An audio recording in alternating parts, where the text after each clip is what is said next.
Good evening, everybody. Happy Friday, kind of TGIF, and welcome to the Joy Reid Show.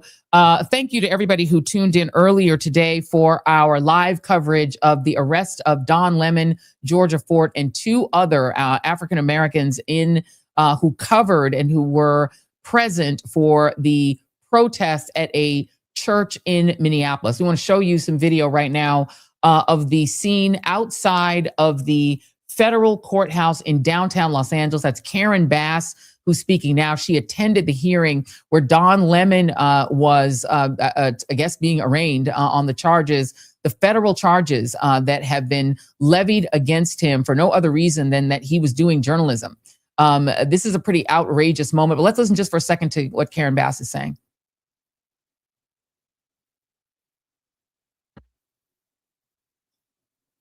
Hold on, guys. Sorry. That's all right.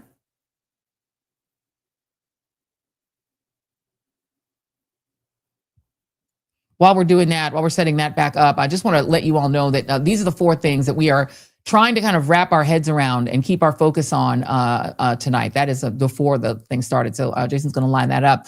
We're focusing obviously on the arrest of Don Lemon, as well as Georgia Fort, who's an independent Black journalist from Minneapolis, as well as two other Black citizens. There were actually four people arrested. Trahern Jeen Crews, co-founder of Black Lives Matter Minnesota, Georgia Fort, and a gentleman named Jamael Lydell Lundy, who is a lobbyist for the Hennepin County Attorney's Office and also a candidate for the Minnesota State Senate. And we listen to Karen. Anyway, how far is this going to go? We're 155 days away from celebrating the 250th anniversary of our democracy that has been under attack every day since this administration took over. Okay, I am not a lawyer, but I will tell you to listen to this court proceedings that made no sense at all what they described as his crime from my place around the country. This has sparked a lot of anger. Obviously, the arrest of journalists. 3 out of the 4 people who were arrested were journalists, all African American.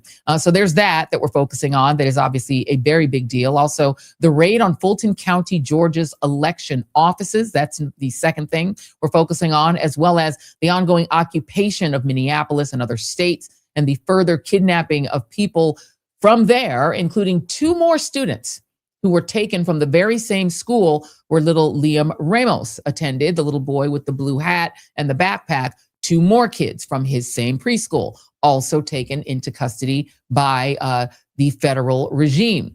And number 4, and this one, please pay attention to this as well. Number 4 is the release today of 3 million, that's not a typo, 3 million pages of the Epstein files, including some very vulgar allegations that were made in the late 1980s against one Donald John Trump. Now, all of that suggests that the regime is desperate to cover up number 4 using numbers 1, 2, and 3.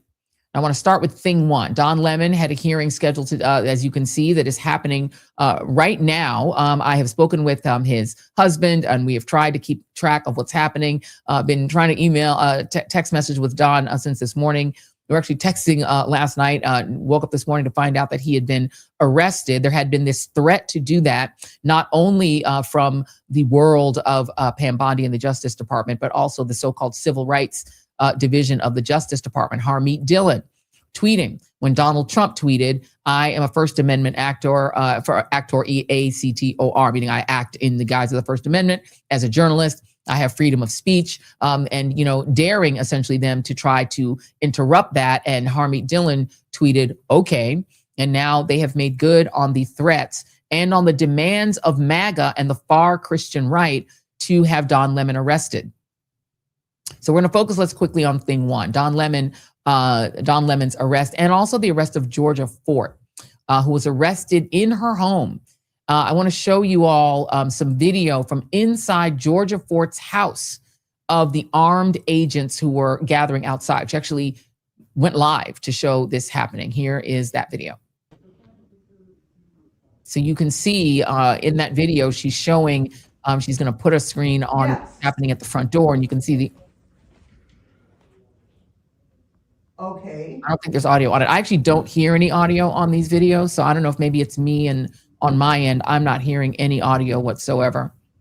Okay, well, this is really So it's scary. silent on my end. There's kids in the house. You guys have not been really friendly in the community. He has now been And released. to me, this seems a little, can I finish, sir?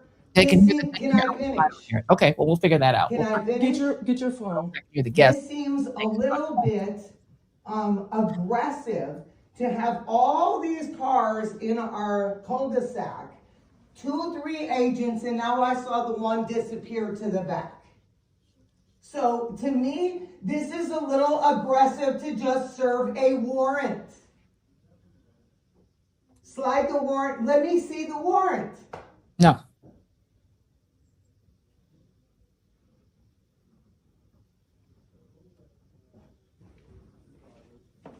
Okay. And that, to me, what I have been told, is not a judicial and her children were home. Her children were home. She actually went live and essentially live streamed the fact that she was getting arrested and alerted folks that this was happening to her. This is a journalist. If this video was happening in any other country, we'd say that that country had fallen out of the realm of democracies and that it was no longer a democracy. So it's pretty scary stuff. But that is what happened earlier today. And the arrest of Georgia Fort, as well as these 3 others, is actually some scary stuff. I want to note Lev Parnas will be back on the show later on today. He'll be on in the second hour of the show. He's got some inside scoop about what's been going on behind the scenes inside the Trump regime, that they've been plotting these arrests of journalists and others. Note that 3 of the people arrested are journalists, and note that the others are the others who were arrested. One is a politician, a local elected official who is in Hennepin County. And note that Hennepin County is the county where Renee Good and where Alex Preddy were killed. It is the very county that is having the information regarding those murders withheld from it. That county not able to access records that the FBI is holding on to. I will note that the same Department of Injustice, their Civil Rights Division, which again, under Harmeet Dillon, really only works to protect the civil rights of white men. They've made it very clear that they're not interested in anybody else's civil rights, just theirs. But in this case, they are going to allegedly investigate alleged civil rights violations on Alex Preddy, in the shooting of him. Of course, you know that the Second Amendment folks, the MAGA pro-gun folks, have been very upset that they had not felt that the regime was very respectful of his Second Amendment rights. So that investigation is apparently going to happen. So that's some of the stuff that's going on. I will note that there have been a lot of releases from those who actually pay attention to the freedom of the press, et cetera. I'm going to see if we can pull up some of these statements. Jason, if you could pull up A7, this would be the NABJ statement on Don Lemon. So let me go ahead and pull that up and read you what they had to say. Hold on, we're going to pull that up. Give me 1 second. Sorry, guys, we've been working in breaking news mode everywhere. Yeah, nope, it's on screen, but I want to read out the entire statement if I could. So just give me 1 second. I got to actually pull it up. Let me find it. NABJ. Okay, let me read it. The National Association of Black Journalists is outraged and deeply alarmed by the arrest of journalist Don Lemon and Georgia Fort. And by the way, Georgia Fort is the local chapter president of NABJ, by federal agents and by the government escalating efforts and actions to criminalize and threaten press freedom under the guise of law enforcement. Let us be perfectly clear. The First Amendment is not optional and journalism is not a crime. A government that responds to scrutiny by targeting the messenger is not protecting the public. It is attempting to intimidate it. And considering recent incidents regarding federal agents, it is attempting to distract it. There was also the Committee to Protect Journalists. Let me read that statement on Don Lemon's arrest as well. So let me see, I'm going to find that and pull that up in 1 second. We're going to pull that up. That is A8. To protect journalists. Let's see, let's pull up their statement. Sorry, we're doing this a little bit on the fly. Apologies for that.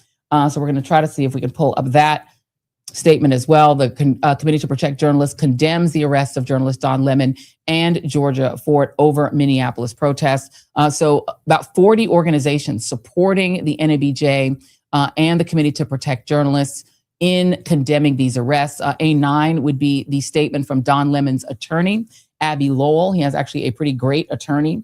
And Abby Lowell also condemning these arrests. He was the first person to actually post about this and essentially condemning them as well, saying Don Lemon was taken into custody by federal agents last night in Los Angeles, where he was covering the Grammy Awards. Don has been a journalist for 30 years, and his constitutionally protected work in Minneapolis was no different than what he has always done. The First Amendment exists to protect journalists whose role it is to shine a light on the truth and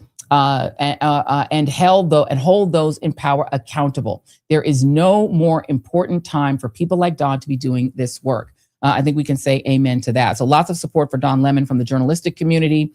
We haven't heard a ton of politicians. Hakeem Jeffries came out and also condemned the arrest of Don Lemon. Democrats corralling to declare this to be an outrage against the Constitution. So you do have statements from Democratic members of Congress. We're waiting to hear from Republicans as well. We think everyone ought to have something to say about the arrest of journalists. If this was happening in Russia or some other country, I think that we would be very clear what it is. But I think because it is happening in the United States, sometimes I think we don't take it as seriously as being exactly what happens in the rest of the world. Let me bring in Paul Butler, our friend, who is a former federal prosecutor and also a law professor. And we appreciate him being here. I also want to bring in Mo Ivory, who is the Fulton County Commissioner representing District 4 and a candidate for chair of the Fulton County Commission. I want to start with you, Paul. Your thoughts on the arrest of these four, one of whom happens to be the co-founder of Black Lives Matter Minnesota. So these charges are clearly political and they are clearly unwarranted. They have to know at the Justice Department that they cannot get a conviction. They have to know that because they've been told that by 5 different federal judges. So a couple of weeks ago, they went to a magistrate judge in Minneapolis and he refused to issue an arrest warrant because he said that there was no probable cause for the arrest. After that, the Justice Department took the extreme step of going to the chief judge in Minneapolis, the chief federal judge, and telling him that he had to force the magistrate judge to issue the warrant. The chief judge said, I don't think I can do that, but let me decide. Before he could make a decision, they went to the Court of Appeals, the Federal Court of Appeals. At that point, the chief judge sent a letter to the Court of Appeals saying that the Department of Justice was saying that this was a national security emergency and that they had to arrest Don Lemon immediately. Oh, God. The chief judge of the district court said that that was a frivolous claim, that it was ridiculous. And the Court of Appeals summarily slapped down the Department of Justice. 3 Court of Appeals federal judges agreed that the magistrate was correct, that there was no probable cause to arrest Don Lemon, that there was no evidence that he and the other journalists had committed any crimes. This is incredibly outrageous, and it is just one piece of the outrage that we're talking about. I'm going to have Paul weigh in on it too, but I want to welcome Commissioner Mo Ivory on and have you talk about things too, because I do believe all of these things are related. I do believe that the seizure of ballots in Fulton County, Georgia, is related to the arrest of Don Lemon. It is all part of an authoritarian push, not only to try to set up the next election to be held in a situation and an atmosphere of terror and fear, where people will be fearful of leaving their homes, let alone covering the election fairly, covering what's happening fairly. And I think they're being very prepared to make sure that they don't lose those midterms. And I think also trying to make sure that whatever's in those Epstein files does not impact the Republican Party and Donald Trump. But the other thing they're doing to try, I believe, to get insurance for 2026 to make sure that the right-wing Republican Party hangs on to power is to try to potentially mess with those ballots in Georgia, not necessarily just to try to, give Trump his emotional need to pretend that he won the election. But I wonder if you agree with me, Commissioner Ivory, that once those ballots are in their custody, we don't know if they're going to mess with them, but we also don't know what they're going to do regarding the next election. Oh, Joy, you are exactly right. And boy, is he on a rampage this week. But you are right. It is all connected. And it is not unlike what you just saw in the arrest of Don Lemon and Georgia Fort, in that he is circumventing the legal system. He did the same exact thing in Georgia when he came here to Fulton County to get our ballots. We have a state case that is in the courts right now about this very issue of turning over the ballots to the state election board, which is going to be heard on March 9th, which it was very likely that they were going to get access to the documents. The difference is it's a civil case, and it was going to take until March, and it was going to be in a judicious manner, meaning that we were going to have to inventory everything. Copies were going to be made instead of originals being taken, and whoever wanted those copies was going to have to pay for them. And so the Republicans did not want to pay for them, which was going to be hundreds of thousands of dollars, because 700 boxes of ballots and paperwork related to 2020. So instead of waiting until March 9th, when a judge would have given a procedure for reviewing documents, by the way, that have been reviewed over and over and over again already, have been in multiple lawsuits where there has been no fraud found, he could not wait. And so he circumvented the legal system, and he got a warrant through the Justice Department, who also circumventing the legal system and not paying attention to any laws, and came in and took the original ballots with accompanying documents away, and they are now in Virginia. And what are your concerns about what they might do with those originals? Oh, yeah, we're very concerned about it, because it's not, of course we have an electronic copy of the ballots, right?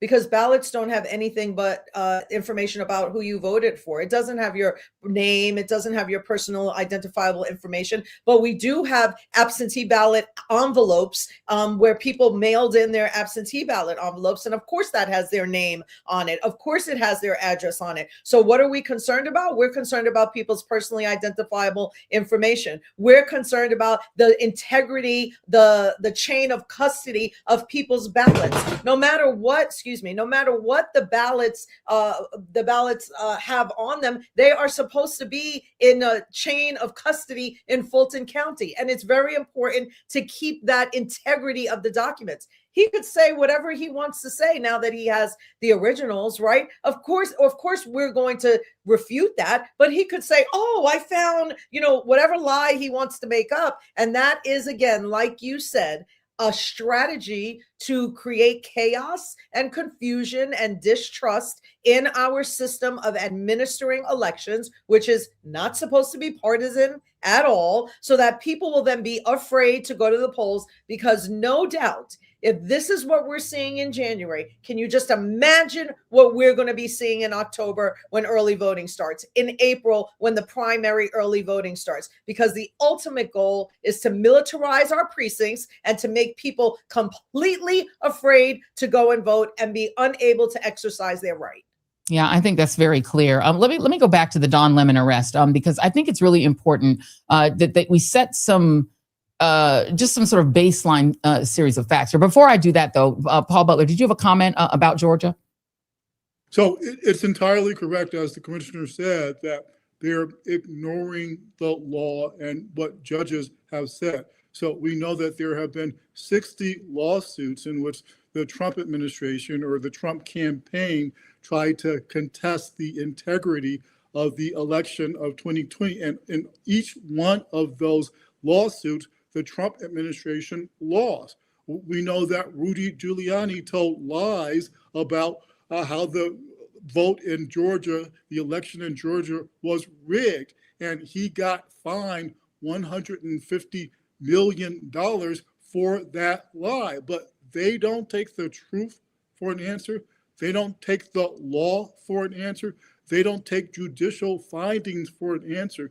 They just keep going on with the lies, the unethical and illegal behavior. And it's one thing if it's a candidate who lost, who's just whining, but when it's the president of the United States who can weaponize the Department of Justice, it's a national crisis.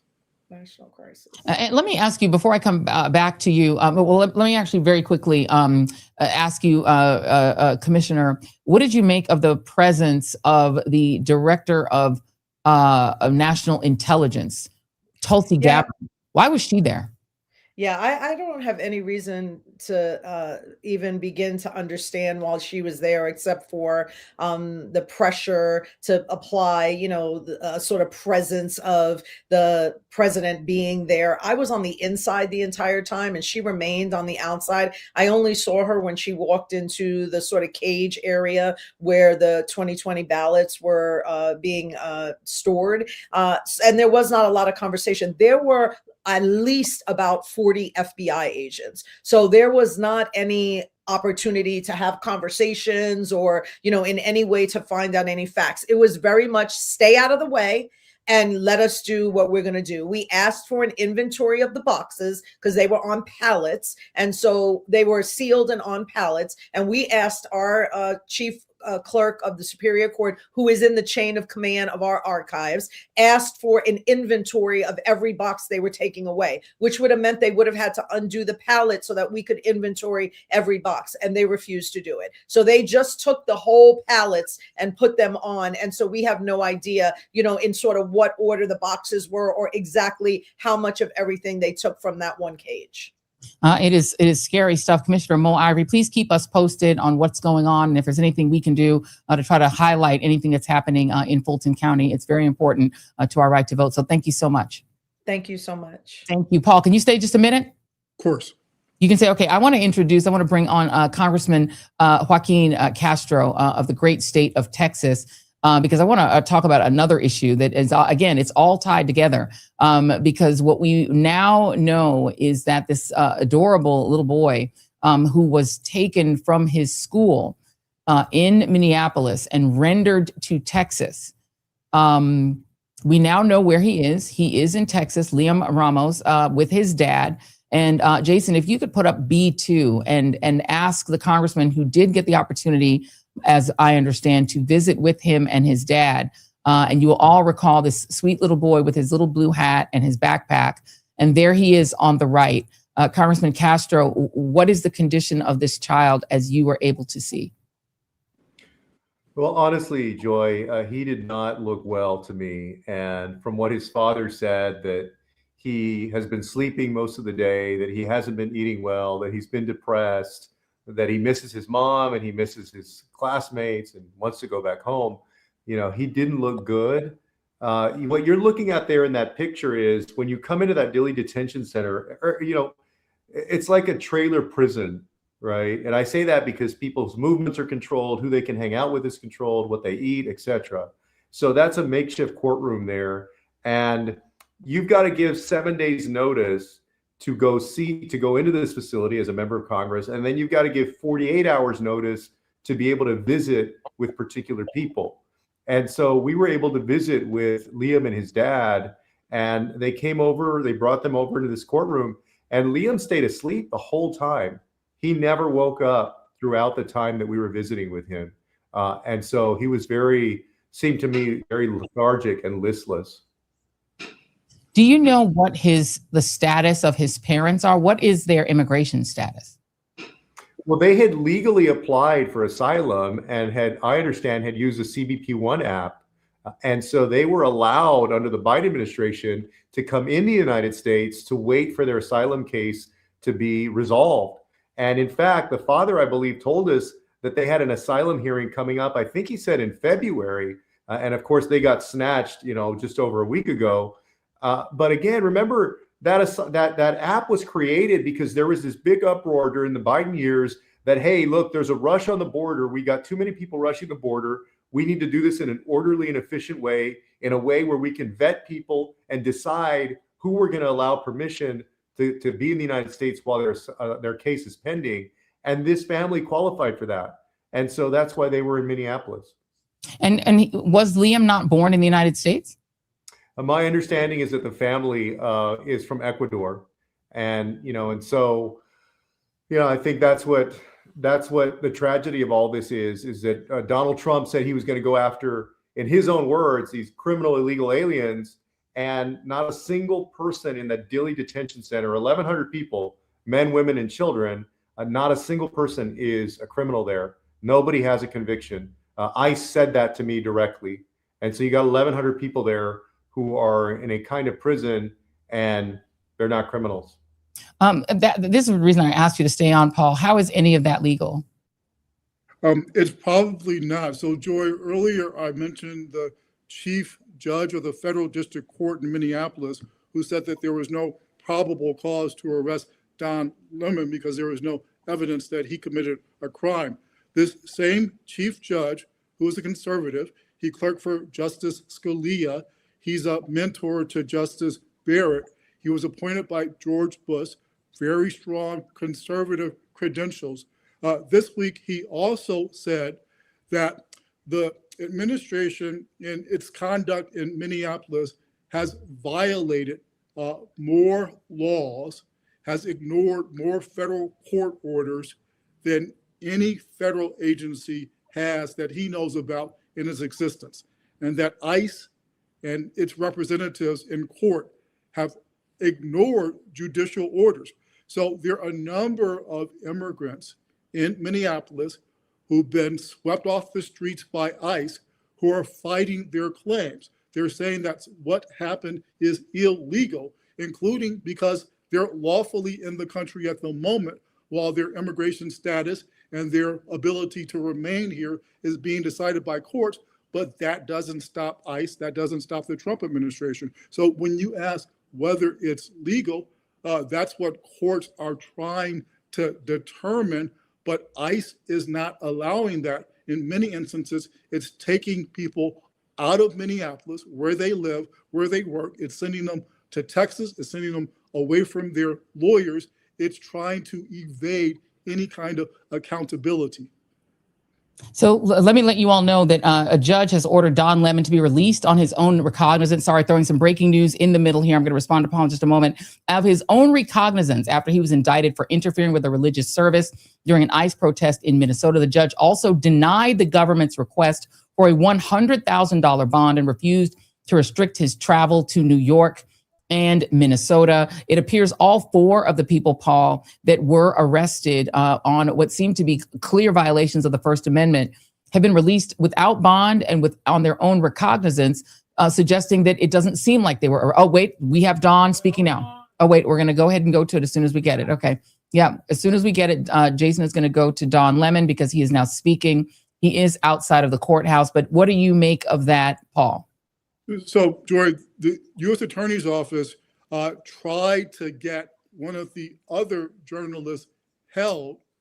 They didn't want her released on bond. And the judge said, what are you talking about? This is a non-violent crime. There's no reason why we should hold her. So the Justice Department is playing hardball. It's been out to get Don Lemon for at least a couple of weeks, right? Probably longer than that, because Trump famously does not like Don Lemon, and Trump is famously weaponizing the Department of Justice. I don't know if there's any way we can rewind that video. I don't know if that's even possible, but Don Lemon has in fact been released. He was released on his own recognizance. I don't know if we can rewind that video to get back so we can see what he said when he came out of prison. He gave a very brief statement and then walked out of prison. And if he was some sort of danger to the community, that wasn't clear from what just happened, in that he was indeed released. Okay, I'm just seeing it in the background here. I don't know if we can see it on screen, but as soon as it comes up, I will absolutely let you all know. With that seems to me, Congressman, there you can see him now. There he is walking out. Don, over here. Don, over here. Clear the way to the podium. Thank you. I need sunglasses. Good. How are you? Wow. Can everybody hear me? Are you guys set? Everybody ready? So look, I want to thank everybody for their support. It truly means the world to me. I have no idea what's going on because obviously I haven't seen anything. I have spent my entire career covering the news. I will not stop now. In fact, there is no more important time than right now, this very moment, for a free and independent media that shines a light on the truth and holds those in power accountable. Again, I will not stop now. I will not stop ever. Last night, the DOJ sent a team of federal agents to arrest me in the middle of the night for something that I've been doing for the last 30 years, and that is covering the news. The First Amendment of the Constitution protects that work for me and for countless of other journalists who do what I do. I stand with all of them, and I will not be silenced. I look forward to my day in court. Thank you all.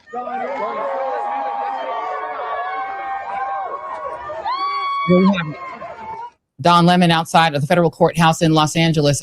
Paul, it seems to me that he's got a pretty strong case. I mean, the idea that Don Lemon was somehow violating the sanctity of that church by being a journalist covering a protest at that church seems absolutely insane. So if you look at the indictment, he's charged with conspiracy to violate civil rights. Joy, one of the overt acts that's alleged is that he peppered someone in the congregation with questions. That's now evidence of a crime. So what the Trump administration is doing is essentially criminalizing journalism. I want to go back, if we could, Jason, if you could pull up, because, and I don't know what your time is like, Congressman. I don't want to hold you if you have to jump, so you can always just let us know whenever you have time. But I think this is a legislative matter as well, because they are using congressionally passed legislation that was designed to protect abortion facilities as well as houses of worship, which were added in order to get it to pass. But now they're attempting to use that against journalists. What are your thoughts? Well, I think that this is another assault on constitutional rights by Donald Trump and his administration. We have seen them go after freedom of the press, freedom of speech, the Second Amendment, when he talked about Alexander Preddy and other protesters not being able to have guns, even though he was legally permitted to carry. Also, search and seizure, the Fourth Amendment. He's going amendment after amendment, or basically constitutional right after constitutional right, and threatening each one. And this is meant to intimidate. This is meant to keep other journalists, especially independent journalists who don't have big corporations to back them up with a lot of corporate lawyers and money, from actually doing their jobs and criticizing Donald Trump, investigating his administration. And so again, just like he went after ABC and Disney and CBS and 60 Minutes, he's now going after independent journalists and try to do the same kind of intimidation tactics. If I could, just for a moment, Jason, if you could pull up A1, because I think it's important to just sort of set the level set here. Because as Paul Butler said, they're trying to criminalize the idea of asking questions. I want you all to actually see what Don Lemon was doing. And see we did a little mashup of his coverage. Jason, let me know when you've got A1. All right, we've got it. All right, this is A1. This is Don Lemon's coverage. A little bit ago, and did some reconnaissance on the ground, speaking to an organization there that's gearing up for resistance and protest. I've been pleasantly surprised to see the community coming together. Diverse community. If you see this, when we first pulled up, we're like, wait a minute, which operation are we at? And as it turns out, because we're like, well, this is kind of MAGA coded, right? Saw the American flag or whatever, but these are resistance protesters. They're planning an operation that we're going to follow them on. I can't tell you exactly what they're doing, but it's called Operation Pull Up. And it's Takima Armstrong, and she has been doing this since George Floyd, Dante Wright, and others, where they surprise people, catch them off guard, and hold them to account. And so that's what we're doing here. And then after we do this operation, you'll see it live. And these operations are surprise operations. Again, can't tell you where to. So right now it's kind of mayhem. We're not part of the activists, but we're here just reporting on them. Did they explain to you why they're here? They did not. They They said that there is someone here in Easterwood, someone who is a member of ICE, and he's a pastor of the church. How do you feel about this? I don't necessarily agree with everything that's going on in the Twin Cities right now, but I don't think it's good to fight fire with fire. I think it's good to speak up. I think it's good to protest, but I think it's better to do it in a peaceful way. You don't think this is peaceful? It's trespassing. How would you feel if I went to your house and I started yelling? I think these people would go inside of anybody's house. This is a house of God. In a house, people don't yell at each other. There was a lot of yelling in my house growing up. We still loved each other. It doesn't necessarily mean yelling is the answer, right? No, but I think it's the way you work things out is that you talk to each other, you disagree. I think maybe if the pastor would try to calm things down and say, let's all talk. I think that it's good to talk. I think protesting on the streets is fine, but I think there's a difference between that and then going into someone's property and then yelling. Would you be okay with your pastor talking to them? Yeah, I think conversations will be great. I think we need more communication. I don't necessarily agree with what's going on with the ICE raids and stuff, but I also don't think fire with fire is the answer. What do you think of this? Just a harmless Christian here that wants to praise the Lord with my son, and now I got to go home. I'm sorry that you guys are so angry. I'm just chronicling. I'm not with the group. What do I have to say? Can you understand why they're angry? I don't understand any of this because I'm a simple man. I'm a simple man who loves the Lord and is a good father. This is what we look forward to, is coming, being with our family and praising Jesus, and that's not something that we have to run away from. So this is kind of a bad day for us. But, we're going to heaven, so that's the best news we got. Do you understand that some of these folks feel voiceless? I don't understand, because right now I'm so upset right now. I don't really have I'm thirsty, and I can't think very clearly. So what I want to do is just say, we love you. My son and I love you guys. And I'm a journalist. They're activists. The simplest thing we can say is that we love you guys. What do you mean, you guys? Well, whoever's here in this house. Okay. We don't distinguish between Christian and non-Christian. We love everyone. We want everyone to come to heaven. Yeah. That's the main thing. We want folks to go to heaven. And if we need to talk about these things, then this isn't the time for that, really. But don't you think until we go to heaven, if you believe in that there should be some sort of peace here on earth, and that people should have agency, and we shouldn't be beating people up off the street, and we should be abiding by the Constitution? I think that's just a little bit loaded for me right now, what you're doing. Why so? Well, I don't want to interview right now. I don't want to interview. I just want to tell you guys I love you. I don't need to interview right now because I want to be with my son. It's Sunday. It's time for rest and for renewal. I would like to answer your question, but I just can't right now. Okay, thank you. I appreciate it.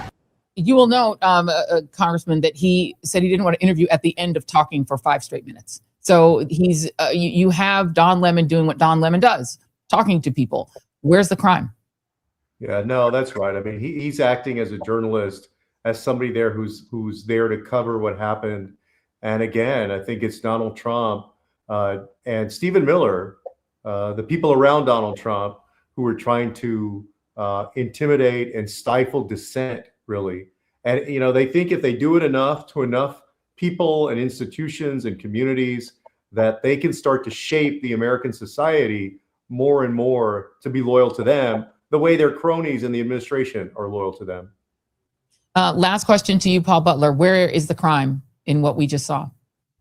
There's no crime. We heard Don Lemon say twice that he was a journalist. He's not an activist. He was there to ask questions. To prove this crime, prosecutors would have to demonstrate beyond a reasonable doubt that Don Lemon used force or the threat of force to obstruct access to the church. We have it on tape. The Trump administration apparently doesn't think we should believe our own eyes when we see its minions at work violating people's civil rights in Minneapolis and other places. We shouldn't believe what we look at when we see the tapes of the officers killing Mr. Freddie and Ms. Good. And apparently we shouldn't believe our eyes when we see Don Lemon acting like a journalist, asking questions. Now that is a federal crime. Joy, he's not going to be convicted, but the crime that he's charged with, if he was convicted, he could get 10 years in federal prison. Wow. That is absolutely insane. Congressman Joaquin Castro and our friend Paul Butler, thank you both very much. We appreciate both of you. Thank you so much. Thank you. Thank you so much. I want to also show you all Georgia Fort's alleged crime. And Jason, let me know when you've got A2, because this is her coverage of Minneapolis. I'm out here because I'm mad and I want to protect my neighbors. These are all people that I love. And it makes me so mad that my classmates are getting taken every day. Every day we're getting taken. These people, we care. We're so mad. We're so mad. And hurting. Yes. What do you see as some of the solutions for our country and how we move forward from this moment? We need to find better solutions, to find people to get into the country. No one should be illegal on land that's not even belonging to our government. This isn't our land. Tell me how you found out about the death of Renee Good and how that impacted you. How did it make you feel? I think I was just on my phone and I saw it. It was kind of the same way that I kind of found out about George Floyd. I was just scrolling on my phone and it just made me feel violated because no one should have to face a death that cruel. David Easterwood is a pastor here. He is also the director of the field office for ICE in St. Paul. So someone who claims to worship God, teaching people in this church about God, is out there overseeing ICE agents. Think about what we've experienced. The murder of Renee Good at the hands of ICE. A Venezuelan national shot by ICE. A 6-month-old baby who almost died as a result of ICE unleashing military-grade weapons on our community. How dare you claim to be a pastor of God and you are involved in evil in our community? Do you think Jesus would be understanding? We're about worship. These folks. We're about spreading the love of Jesus. But did you try to talk to them? No, church had gathered for worship, which we do every Sunday, and we were interrupted by this group of protesters. Yeah. We asked them to leave, and they obviously have not left.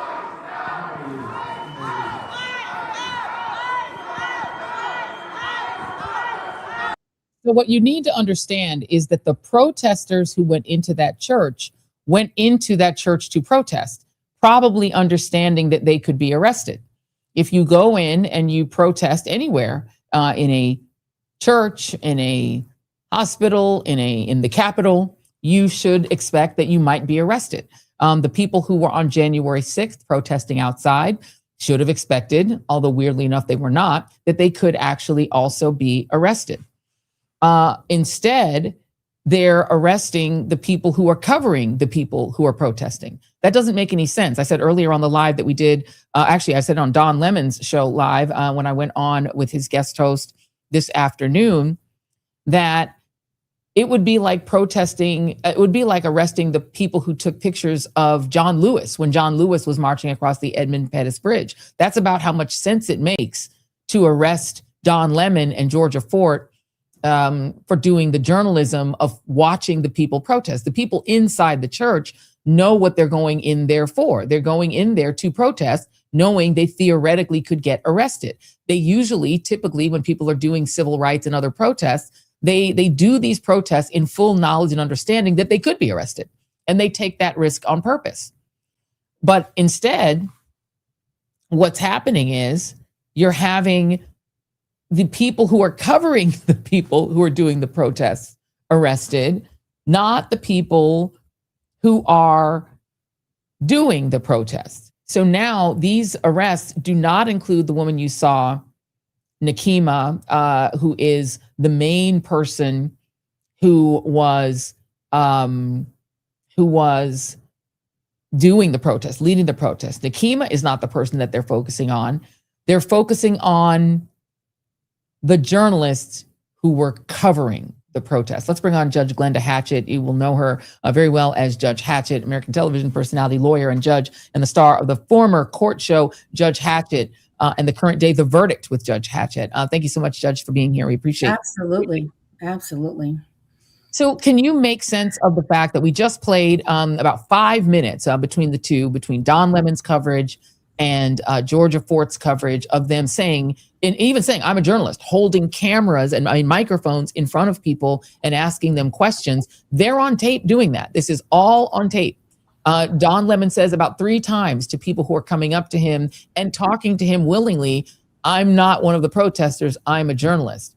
Make sense of the fact that you've now had Harmeet Dillon and the Injustice Department at this point decide that they're going to still ostentatiously charge them with crimes. I appreciate the conversation, Joy, and I appreciate you breaking in earlier with live coverage of this. Can we go back just one step to frame this, please? Because there's a lot of talk about the First Amendment. Can I just quote the line that we really ought to be thinking about? The First Amendment of the U.S. Constitution states, and I quote, Congress shall make no law abridging freedom of speech or of the press, end of quote. People talk about the First Amendment, but that is the guts of what we're talking about today. And the reason that the framers historically, if you go back and you look at what happened and why we have the First Amendment in the US Constitution, it is so that journalists can be independent without fear of retribution, without fear of what is exactly happening in this situation today. This is broad. It is not just print. It is not just television. It can be digital. It is to not restrict the criticism, because this nation then ostensibly was founded in a way that would not be such that people were oppressed by the government for opinions of the press. I have to put that out there. Don Lemon, as you just said, repeatedly said, I am not here to protest. He was not there to interfere with the church services. He was there to cover the situation. And if we start prosecuting journalists for doing their job, that is in my opinion, such a slippery slope, because that then says that you are censoring what the press needs to cover. Yeah, indeed. Let me bring in Aaron Haynes, who's the president of the National Association of Black Journalists, who put out a strong statement today, backed by 40 other journalistic organizations, condemning the arrest of Georgia. Which I read and appreciated. I want to say that to you, Madam President. Thank you. Yes, absolutely. Absolutely.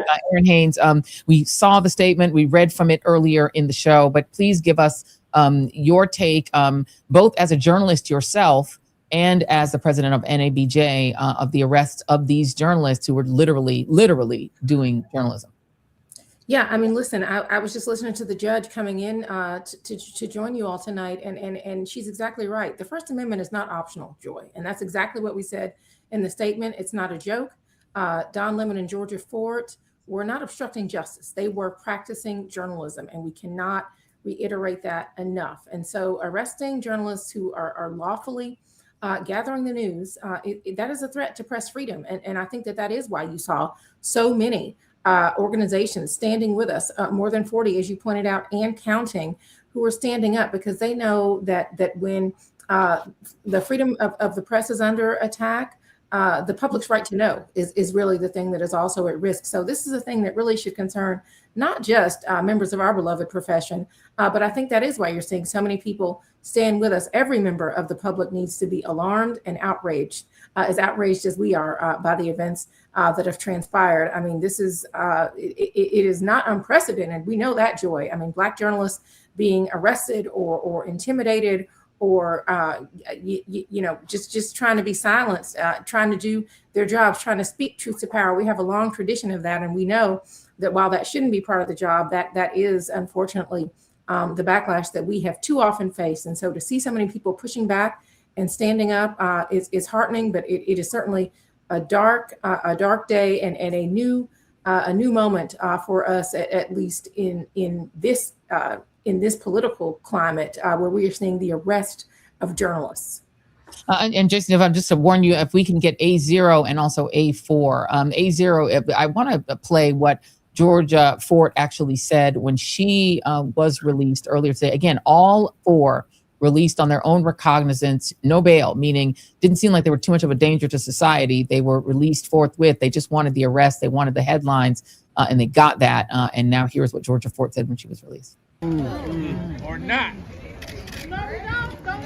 I should be protected under the First Amendment, just like all of the journalists who I've been advocating for too. I've been advocating for mainstream media journalists who have been brutalized for months. Do we have a constitution? That is the pressing question that should be on the front of everyone's minds. And so to everybody who showed up today, thank you. Please continue to support the other people who are being charged. Obviously, because there's ongoing litigation, there is not much that I can say beyond what I'm saying now, but amplifying the truth, documenting what is happening in our community is not a crime.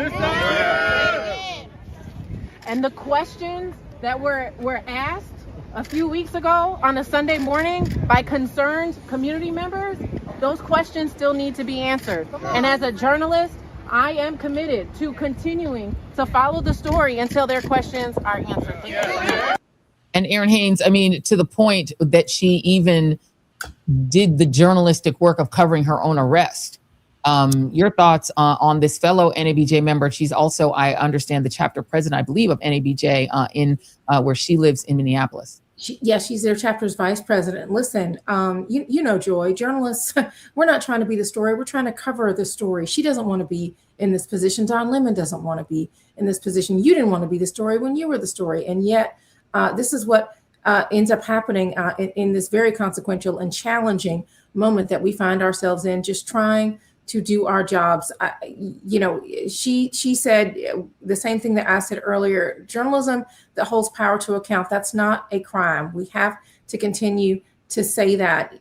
Journalists have a fundamental responsibility as well as a constitutional right to observe, to report, and to bear witness, you know, on behalf of the communities that they cover. And we know that Black journalists in particular, because of the types of things that we cover, whether it's, you know, immigration or civil unrest or police violence, like we are the ones that are disproportionately covering those things. And so we are the ones that are disproportionately affected when these attacks on press freedom are happening. And so, you know, I am so heartened to see Georgia, you know, stepping out of custody and saying, you know, she is just as committed to doing her job, to continuing to do her job with courage and with clarity. And I think that the rest of us owe her no less, not only to stand with her, but to continue to do the jobs that we are doing, holding power to account, and also, you know, just telling the truth about who and where we are as a country. It's so important right now.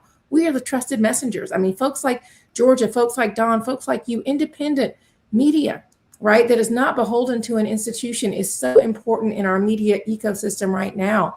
And so that's why those voices cannot be silenced. And Georgia sounded very determined that she will not be silenced and that she will continue to ask the important questions. Yeah, indeed. And Judge Hatchett, I mean, earlier on the live earlier today, Lev Parnas reported to us that Don Lemon's arrest was something that that Donald Trump personally demanded, and that members of the far right that are his acolytes under Stephen Miller, but also some of these far right religious leaders were on Twitter demanding Don Lemon's arrest. There was a drumbeat for it, and Donald Trump clearly wants to please his base. But I want to show you what the White House itself, the official White House account, tweeted regarding Don Lemon, and get your response, just as a judge, as a lawyer. The White House tweeting Don Lemon arrested with a black and white photo and chains. I think it's outrageous. I think it is to incite a certain part of a reaction from the basis we're talking about. And as we were talking about this, Joy, I also pulled up, I mean, this is more of the intimidation and these kind of pictures and him being arrested. We know that they tried to arrest him when he was in Minnesota a few days ago, and the judge didn't buy it. The magistrate judge there didn't go along with it. Then they've regrouped. But the First Amendment covers protection on the local, state, and federal level. But if I could just also, you know me, I have to read every line of everything. The indictment, because I've been looking at the indictment. This is what the indictment says. It says on the morning of January 18th, and it's both applies to both these two journalists. I mean, they're separate paragraphs, but it says the same thing. That they basically talked about them being co-conspirators, and specifically in the overt act number 5. I won't get into the weeds on this. Said that they were organizing and gearing up for a resistance operation and putting and tying him back to this, which is not what the case was with either of these journalists. But I am reading line for line these indictments, and it is so contrary to what we know happened that day in that church. I'm looking at the indictment as well. It is not just against the 4 people that we mentioned to you earlier. It is indeed against Nikema Valdez Levy Armstrong. She is the lead, protest organizer who you saw in Georgia Fort's video that she, as a journalist, took, explaining why they were in that church, because a lay pastor in that church works for ICE. Chantil Louisa Allen, who is also a protest leader. William Scott Kelly, aka the woke farmer, they say here. Don Lemon, of course. They do not list, they black out the name, which I presume is his producer, Jamael Lydell Lundy, who we spoke about earlier, and Trahern Jeen Crews, one of whom is the co-founder of Black Lives Matter Minneapolis and Georgia Fort. So they're indicting them all together. And Aaron, I wonder what kind of a message this sends to fellow journalists, because, as I said earlier, it would be like indicting the people who photographed John Lewis being beaten on the Edmund Pettus Bridge for being on the Edmund Pettus Bridge with John Lewis. Yeah, I mean, that's exactly right. I mean, by conflating 2 journalists with protesters who they are also attempting to demonize, right, for protesting, the message is that these journalists are not credible.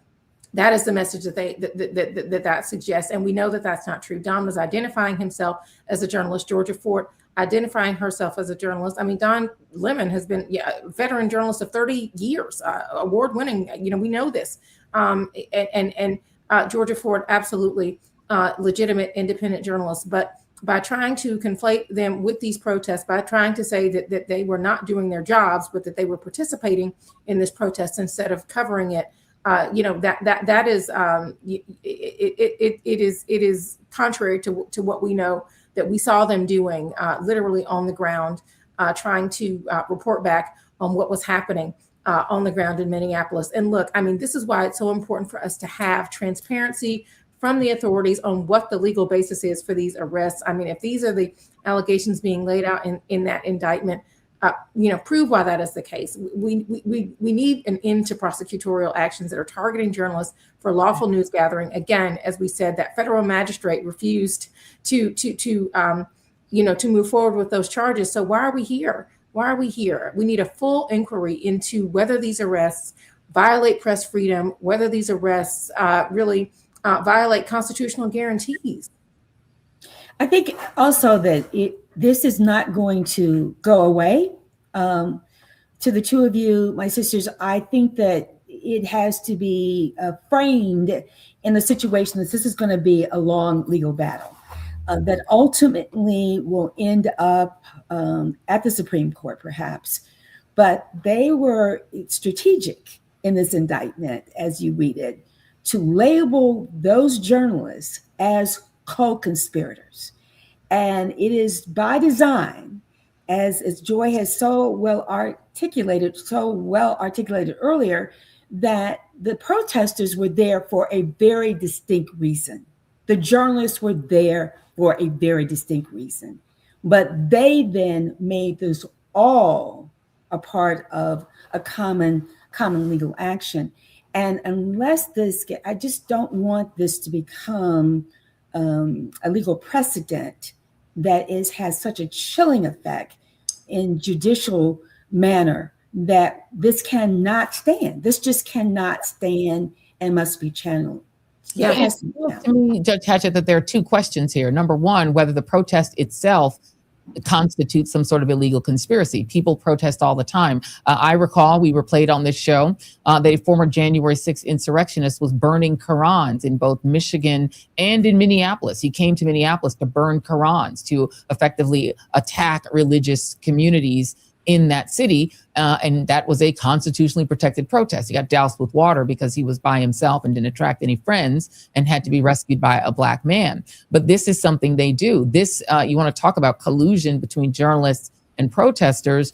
This regime itself has colluded with right-wing YouTubers to go in and essentially scare people about the Somali community going to daycare centers while they're closed and saying, see, I can't open the doors, when the windows are blacked out so that people can't peep in on the kids, saying, aha, see, there's fraud.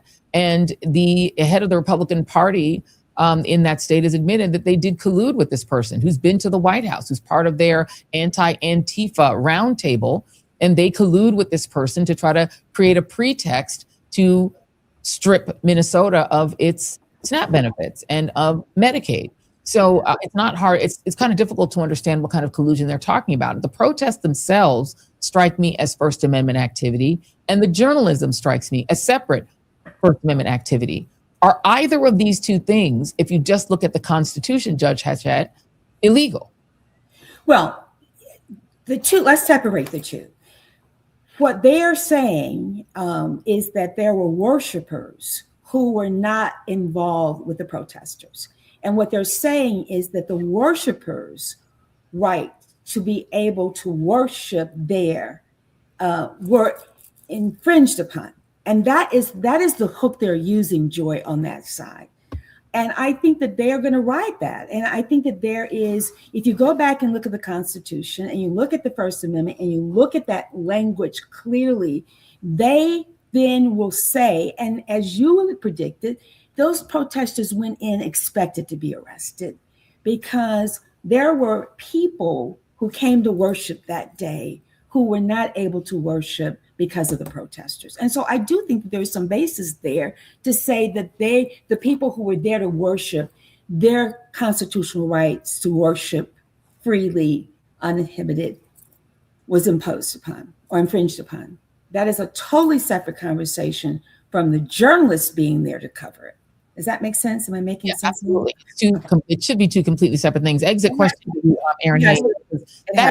That is the bottom line, right? That if, as Judge Hatchett said, if you conflate those two things, then why not arrest the journalists who were covering the January 6th insurrection? They were there. In some cases, they followed those insurrectionists into the building. They followed them all the way to the speaker's lounge. They were standing there covering it when shots were fired. They were covering it when people were being crushed indoors. There were cameras on the whole time, not just people's cell phones. There were journalists in there, international journalists. But why couldn't you arrest any of them? Why would any journalist go and cover the future Freddie Gray uprising, as I did, walking down the street with people who were marching in outrage over the killing of Freddie Gray? I was in the crowd. So that means the idea here would be to chill journalists from covering any protest. And if you starve protests of coverage, you end protests feasibility at all.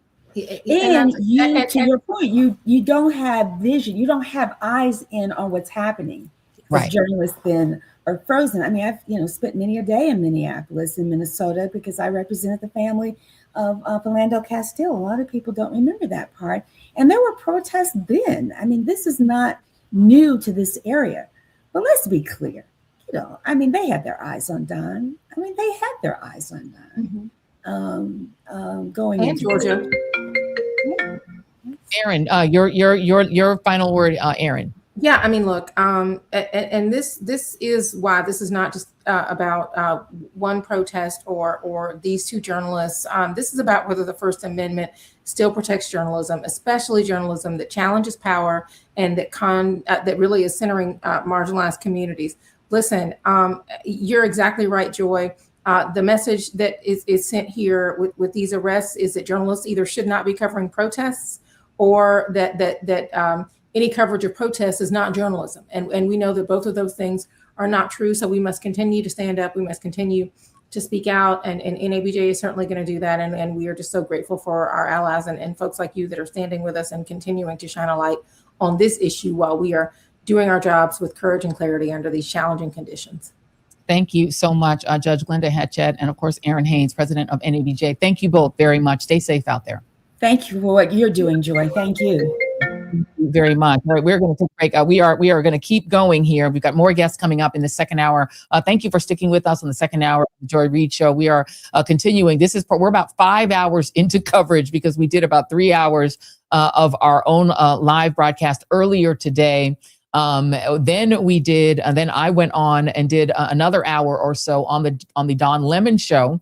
As his fill-in host was doing that and holding it down over there. We're going to continue talking about the arrest of these 4 people who are now indicted along with the activists who were conducting an action at Christ, the city's church.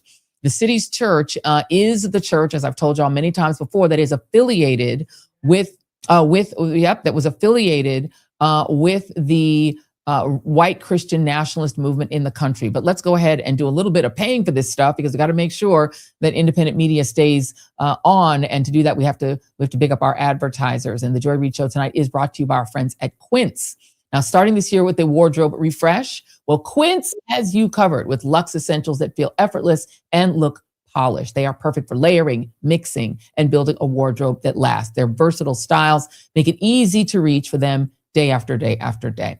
Quince has all the staples totally covered, like soft Mongolian cashmere sweaters that feel like designer pieces without the markup, and 100% silk tops and skirts for easy dressing up, to perfectly cut, cool denim for everyday wear. Their wardrobe essentials are crafted to last season after season. Their Italian wool coats, fabulous standouts, beautiful to touch, and built to carry you through years and years of wear, not just one season. The quality shows in every detail, the stitching, the fit, the fabrics. It's all amazing. I myself have a couple of fabulous Quince pieces. Break them out when I want to be warm, cozy, and cute. We love that at all times. So I cannot tell you how much I'm loving my cashmere sweater. You've seen it, my little purplish color number. It's kind of almost the color of the show. We love that. It is one of my favorite staples. So if you would like to refresh your wardrobe with Quince, do not wait. You can go to quince.com/joyreid for shipping on your order and 365-day returns. Now also available in our favorite country, Canada. Sounds like a great place to be. That's QUINCE.com/joyreid to get free shipping and 365-day returns. Quince.com/joyreid. Thank you all very much for tuning in and for supporting our sponsors. We need them. We love them. We appreciate them. A couple more things before we get off of this topic. We're going to actually come back to Don Lemon because we've got Lev Parnas coming up later in this hour because he obviously has the tea on what's going on inside of the Trump regime when it comes to what they're doing to Don. But I want to go back because they are using this as a way to support their white Christian nationalist movement that is a part of Project 2025. And they need that movement to be strong and to stay with Donald Trump and to still be excited about Donald Trump in order to continue wrecking our democracy on behalf of this small group of tech bros and Theo bros, and also to continue hiding the Epstein files. They're attacking the press. They're attacking journalists for a very serious reason, because they need to keep control of the country. And keeping control of the country involves all sorts of things, both the electoral process, journalism, attempting to squash that, attacking the press. It's all part of one piece. And the white Christian nationalists who Donald Trump actually answers to hate the people like Renee Good and like Alex Preddy, who are siding with the marginalized, who are siding with the immigrants. And so their goal is to demonize them, but also, as Lev Parnas has reported, to make this story blacker, because the story was very white.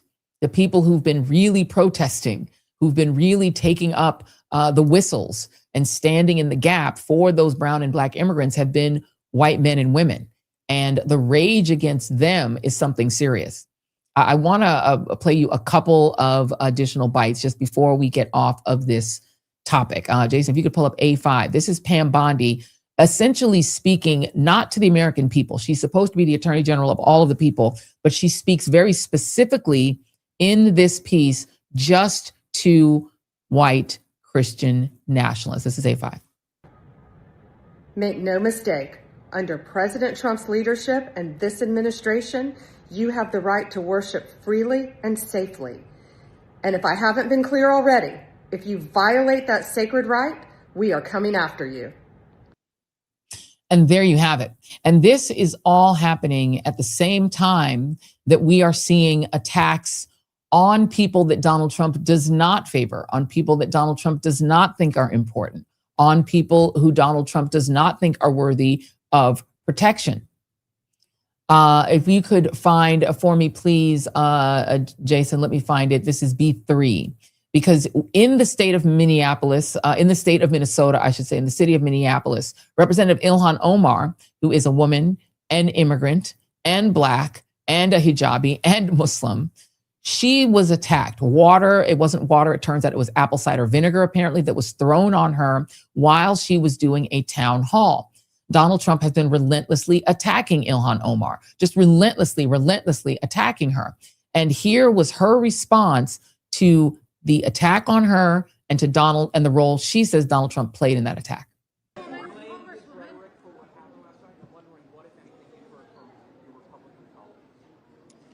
You know, blame is very interesting, but facts are more important.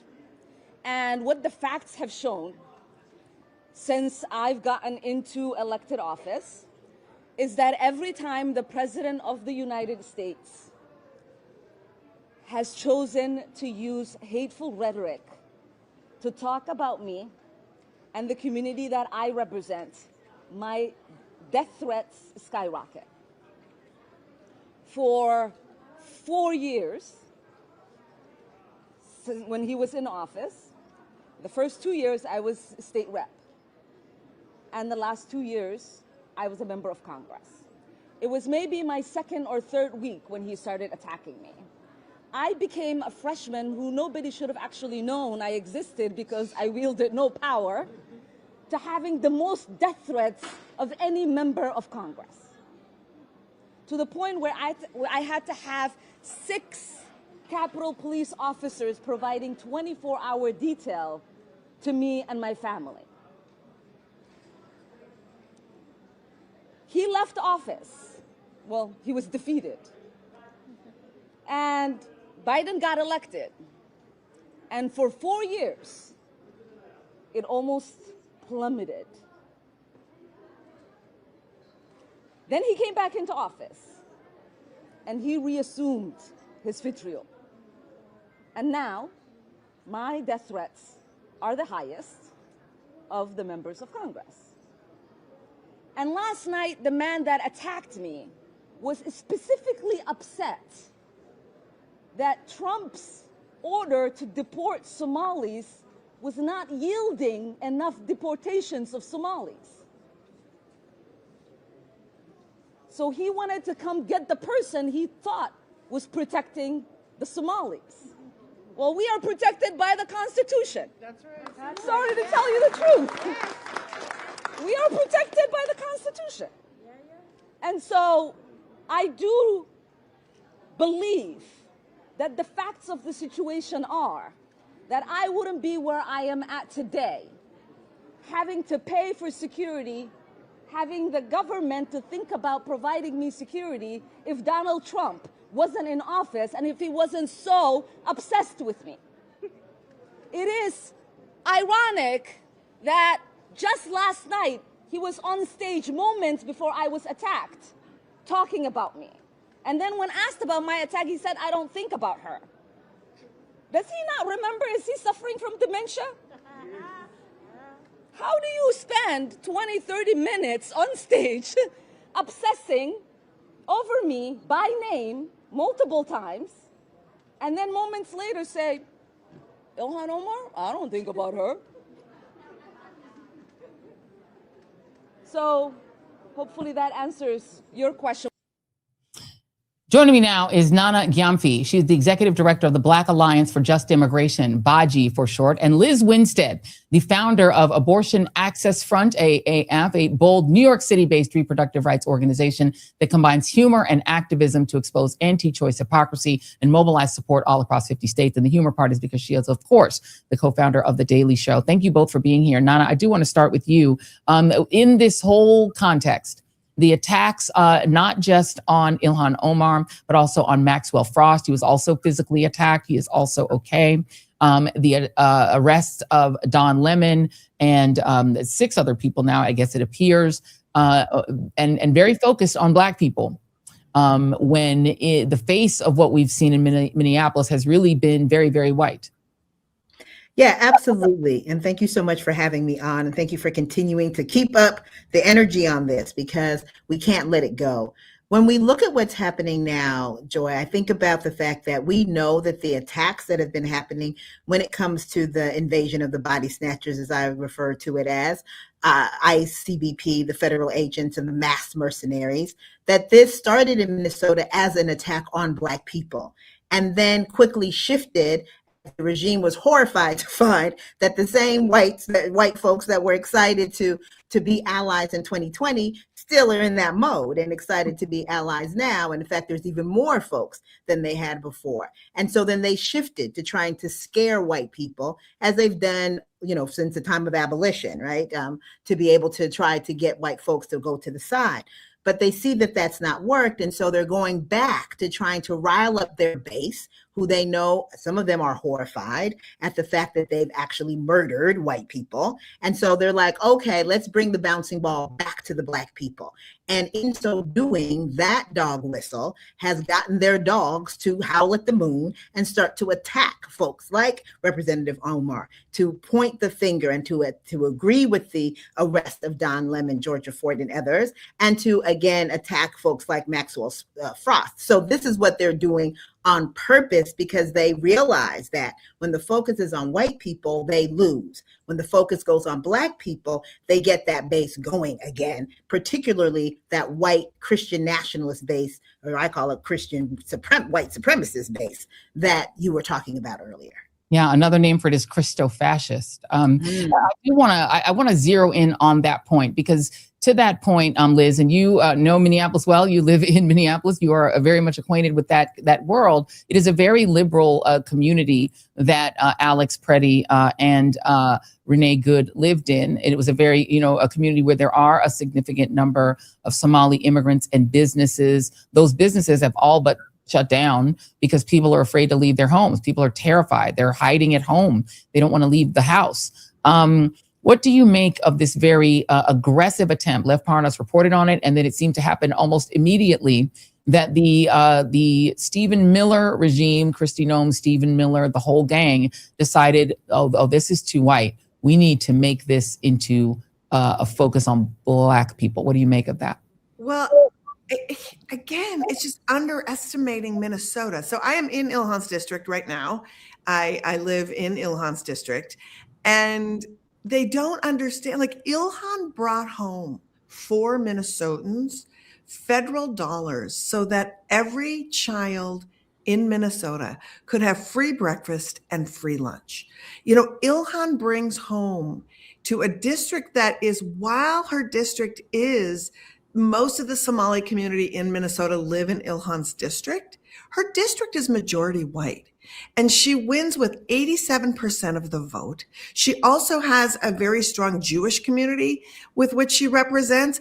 The largest Jewish community in Minnesota has a mayor who is Muslim, Black Muslim. And so we just don't play that way. We just don't play that way. And maybe that works to this weird Trump base outside of Minnesota, but it doesn't work here. And I find it really, again, the ahistorical nature of this administration, again, just shows its ugly head as they try to do this pivot back and forth. And it is just not working. We've had the most robust refugee program in Minnesota for 50 years, since the end of the Vietnam War. So Minnesota has a history of inviting Black folks in. We've had some problems. White Minnesotans did not understand the profundity of how racist our police were until really we saw Philando Castile and Daunte Wright and George Floyd. And what did we do? We reacted by saying, how do we put ourselves on the line? So what I'm just still trying to figure out is, it's not working in Minnesota. So how is it going to play out in the greater space, right? That is the question I really wonder. I want to just play for a minute, Jason, if you can get 812, because Donald Trump does not understand that. Because the people around him are people like Stephen Miller. It's people like Kristi Noem, who's just a useful idiot. She'll just do whatever she's told and say whatever she's told. She's now saying, I was just repeating what Stephen Miller told me to say when I called this gentleman a terrorist, when I said that Mr. Preddy was a terrorist. I was just repeating what I heard. This whole gang of them, they listen to each other and to Fox. I don't say news. And they listen to people like the ones I'm about to play. And I'm apologizing for about 2 minutes. Don't put your fingers in your ears. But this, honestly, and I could have had Tucker Carlson, but it would have been too long. This is who Donald Trump actually answers to. Simple. In the fog of war, right? Just look through it. We have to hold the line. There can be no de-escalation at all. You don't need to bring down the temperature. Raise the temperature. You can't put a handful of Customs and Borders and ICE agents there and let them be surrounded every night by domestic violent terrorists. This is an inflection point. You blink now and you're going to blink forever. You bend the knee now, you'll bend the knee forever. If we stand in the breach and say, screw you, we're fighting for the country, right? And I don't care how many people I got to deport. I don't care. If the families are there and they're there illegally and we want to keep them together, guess what? You're going to have to round up some 5-year-olds with their parents. But they're going home. And home ain't the United States. I don't care how long they've been here on Biden's watch law-abiding. That's not the point. They're here illegally. I know I'm supposed to feel sorry for Alex Preddy, but I don't. I don't. Do you know why I wasn't shot by Border Patrol this weekend? Because I kept my ass inside and out of their operations. It's very simple. If I felt strongly enough about something the government was doing that I would go out and protest, I would do it peacefully on the sidewalk without interfering, via a whistle, via shouting, via my body, via any other way. I would make my objections known by standing there without interfering, because interfering is where you go south. You try to get them out. It's barely even happening. These race traders become martyrs for them. They don't riot for them. You see the Somalians rioting for their white saviors. It doesn't happen. And you have your own side are agitating for it, saying, yeah, abolish ICE because, you know, they're being too heavy-handed. It's the opposite. They're not being heavy-handed enough. We should have martial law, insurrection act, military in the streets. You think this is militarization? The cops are being chased around on American soil. It's a joke. It's embarrassing. And people say, this is like the Gestapo. It's like Nazi Germany. Give me a break. It's not extreme enough. People don't have a stomach for it. You got to grow some or else, again, we will be pushed around by radical white race traders, by non-white invaders, until they have taken everything from us. First of all, when these people come out and go, Tim's a bootlicker for defending ICE, I'm like, no, you misunderstand. It's my boots. It's mine. I voted for them. I'm wearing the boot. I'm stomping on the ground. I ain't licking anybody. I'm clapping for these people that I said, please go out and enforce the law. And anybody else who's cheering for it, who voted for it too, we're all wearing the boots. You're the one crying. If you didn't know who all of those people were, that was, of course, Steve Bannon, who said, if we don't win the next election, we're going to jail. That is Megyn Kelly, who effectively said that underage girls are just underage types that maybe Jeffrey Epstein and his friends liked. And there's nothing wrong with that, despite herself having a 14-year-old girl, and excused Jeffrey Epstein's predation. The Mexican white nationalist, Nick Fuentes, very ironic Mexican neo-Nazi white nationalist. And, of course, the bootlicking power incel, Tim Pool. That is who Lizz Winstead, Donald Trump ultimately answers to. Yeah. And I'm sorry, my dog's on my lap, but he won't bark if he's on my lap. Yeah, he's welcome. But the one thing I wanted to say just real quickly is Minnesota rejected Stephen Miller because Stephen Miller was Michelle Bachmann, who was a representative here before Tom Emmer. We had Michelle Bachmann, and he was her press secretary from 2007 to 2009 and led for her and advised her on this anti-immigrant agenda. And the whole state was like, garbage. So we already hate Stephen Miller for many reasons. But when you have these people trying to talk about race trading and all this other garbage. Again, underestimating Minnesota, we opened up ourselves and invited and insisted upon policy that invited the immigrant here years ago. And what we have done in this city and how immigrants have blended this fabric we have and effortlessly become part of who we are. You know, I almost don't like, I was out in the streets today, and I almost don't like the chant, immigrants are welcome here, because immigrants live here. It gives some this kind of ownership to whiteness.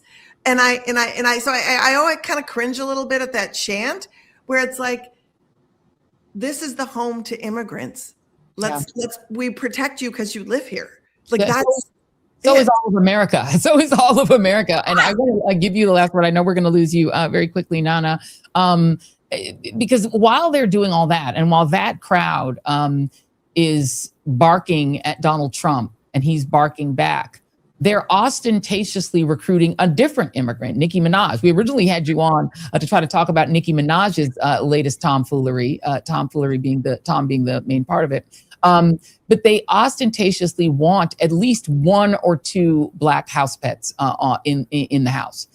They had Candace Owens, but she kind of went away on them because of Israel and her opposition to the genocide. And so now but her job was to recruit rappers. It was to recruit Kanye West, Amber Rose, all through this Turning Point USA mechanism to get these Blacks in so they can have one or two, because they still need the cultural pool of Blackness. Explain to me why Nicki Minaj has decided to pretend that she got a gold card with Trump's face on it that gives her instant immigration status, when it turns out that's actually not even true. No, it's not even true. First of all, here's my little conspiracy theory, and I'm here as long as you need me, Joy. But here's my little conspiracy theory. Remember, Nicki Minaj had attacked Brother Don, and they were going back and forth. And I just find it weird, this is my conspiracy theory, that she says she got this gold card and the next day they come and arrest Don Lemon. That's my conspiracy theory. Interesting. Because you're talking about her attacks on, and if you do have a few minutes, we do actually have a clip of those attacks. Let me see what number that is. That is C1. Jason, if you can grab it. Needed a Michelle, bitch, and Bill needed a fucking Hillary, bitch. You better pray to God you don't get stuck with a fucking Melania. You want brainless bitches? I have the utmost respect and admiration for our president.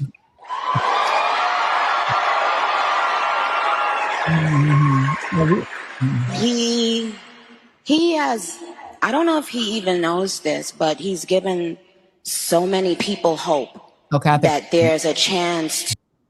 My ears hurt. So your please, I'm about to say enough, Joy. My ears are in pain. Your supposition is the attack not just on Trump, but on Melania, who has a flop movie that is debuting today in theaters to tens of people watching it. Do you think the theory is she has tax problems, pedo relative problems, and immigration problems? Absolutely. She has all of those problems. And what she has decided and figured out is, what I'm going to do is I'm going to cozy up to Trump. And in cozying up to Trump, I'm going to protect myself. And Trump does this sort of, in order to try to make you feel better, he'll do something for you as well, right? And so I think that it's this relationship in which she has figured out that, hey, if I play this game, that I'm going to be able to protect myself. I'm going to be able to protect my family, including folks that clearly would be deported, because there are certain crimes that people commit that get you deported, not because I'm happy about it, but because that is the law. And pedophilia is definitely one of them.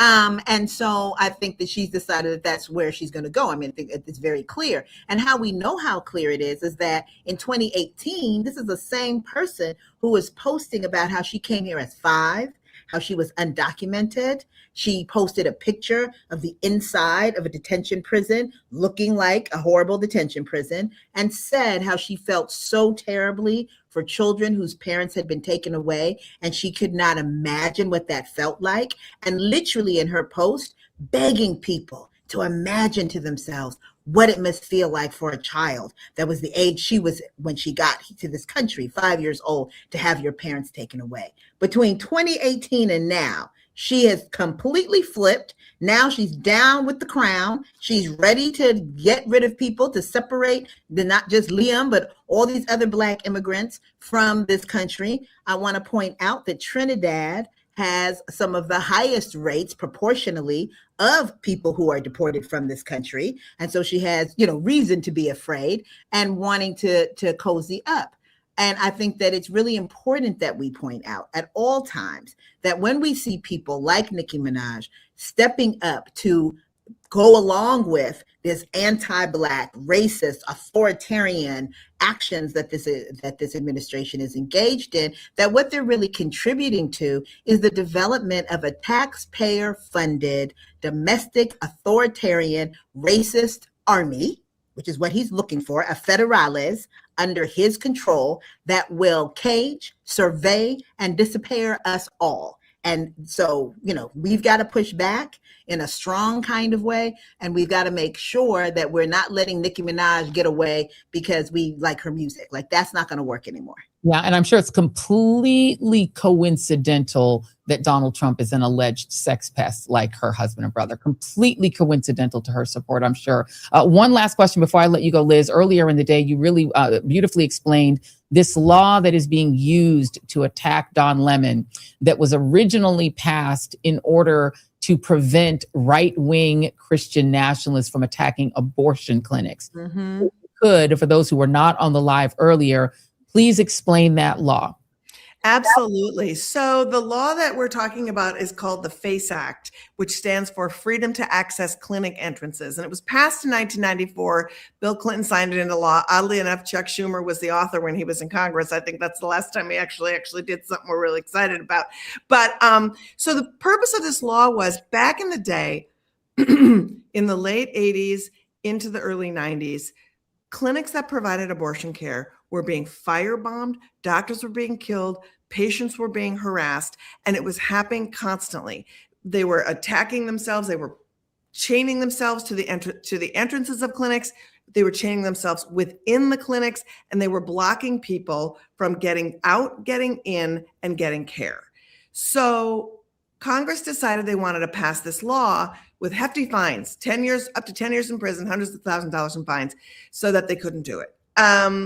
The conservatives in Congress said, we don't really care, and we actually really don't like women or abortion providers. So the only way we'll pass this law is if you give these same protections to houses of worship.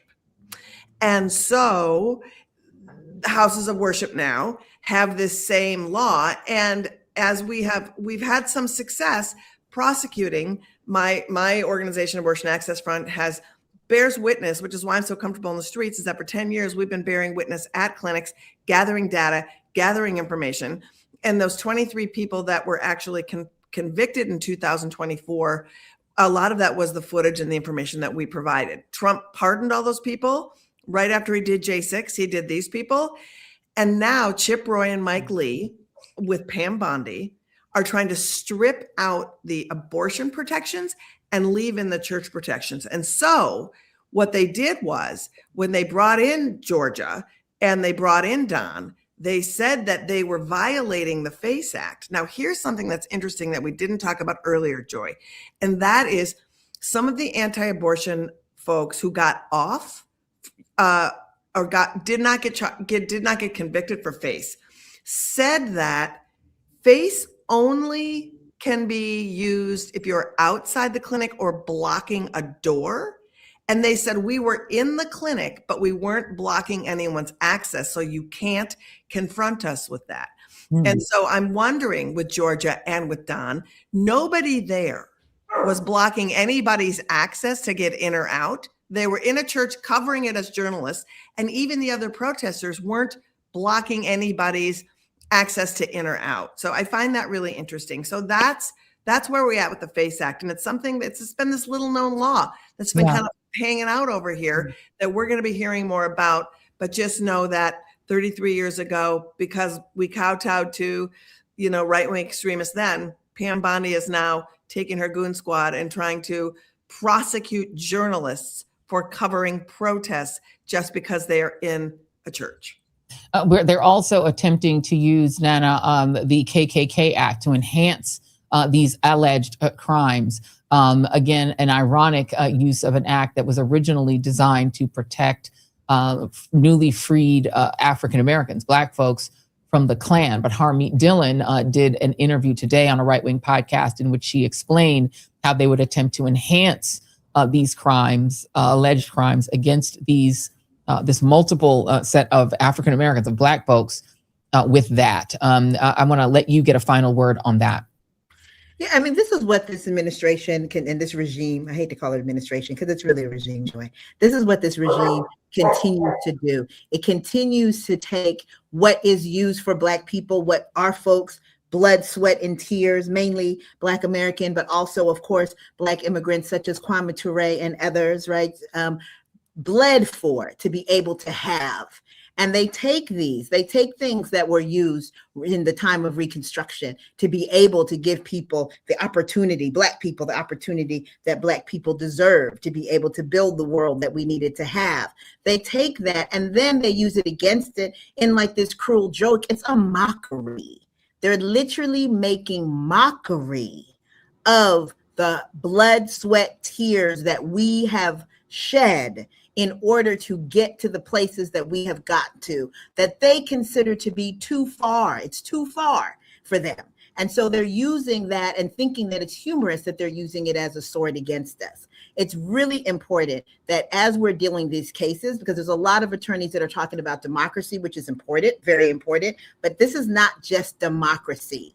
When it comes to Black people, and I'm saying this as a movement attorney of 30 years, it is also about anti-Blackness. It's about trying to grind Black people back to where we were. And if your only conversation is about democracy and the rule of law, and you're not bringing in these other pieces, that's why critical race theory is so critical, then you're going to be missing the whole piece of what's happening. And you're going to be saying, how do we get to Renee Good dead? How do we get to Alex Preddy dead? And you won't be understanding how Tamir Rice, Sandra Bland, how dismissing what happens to Black people. That's part of what we have, a framework we just launched called Stop Taking Our People at Baji.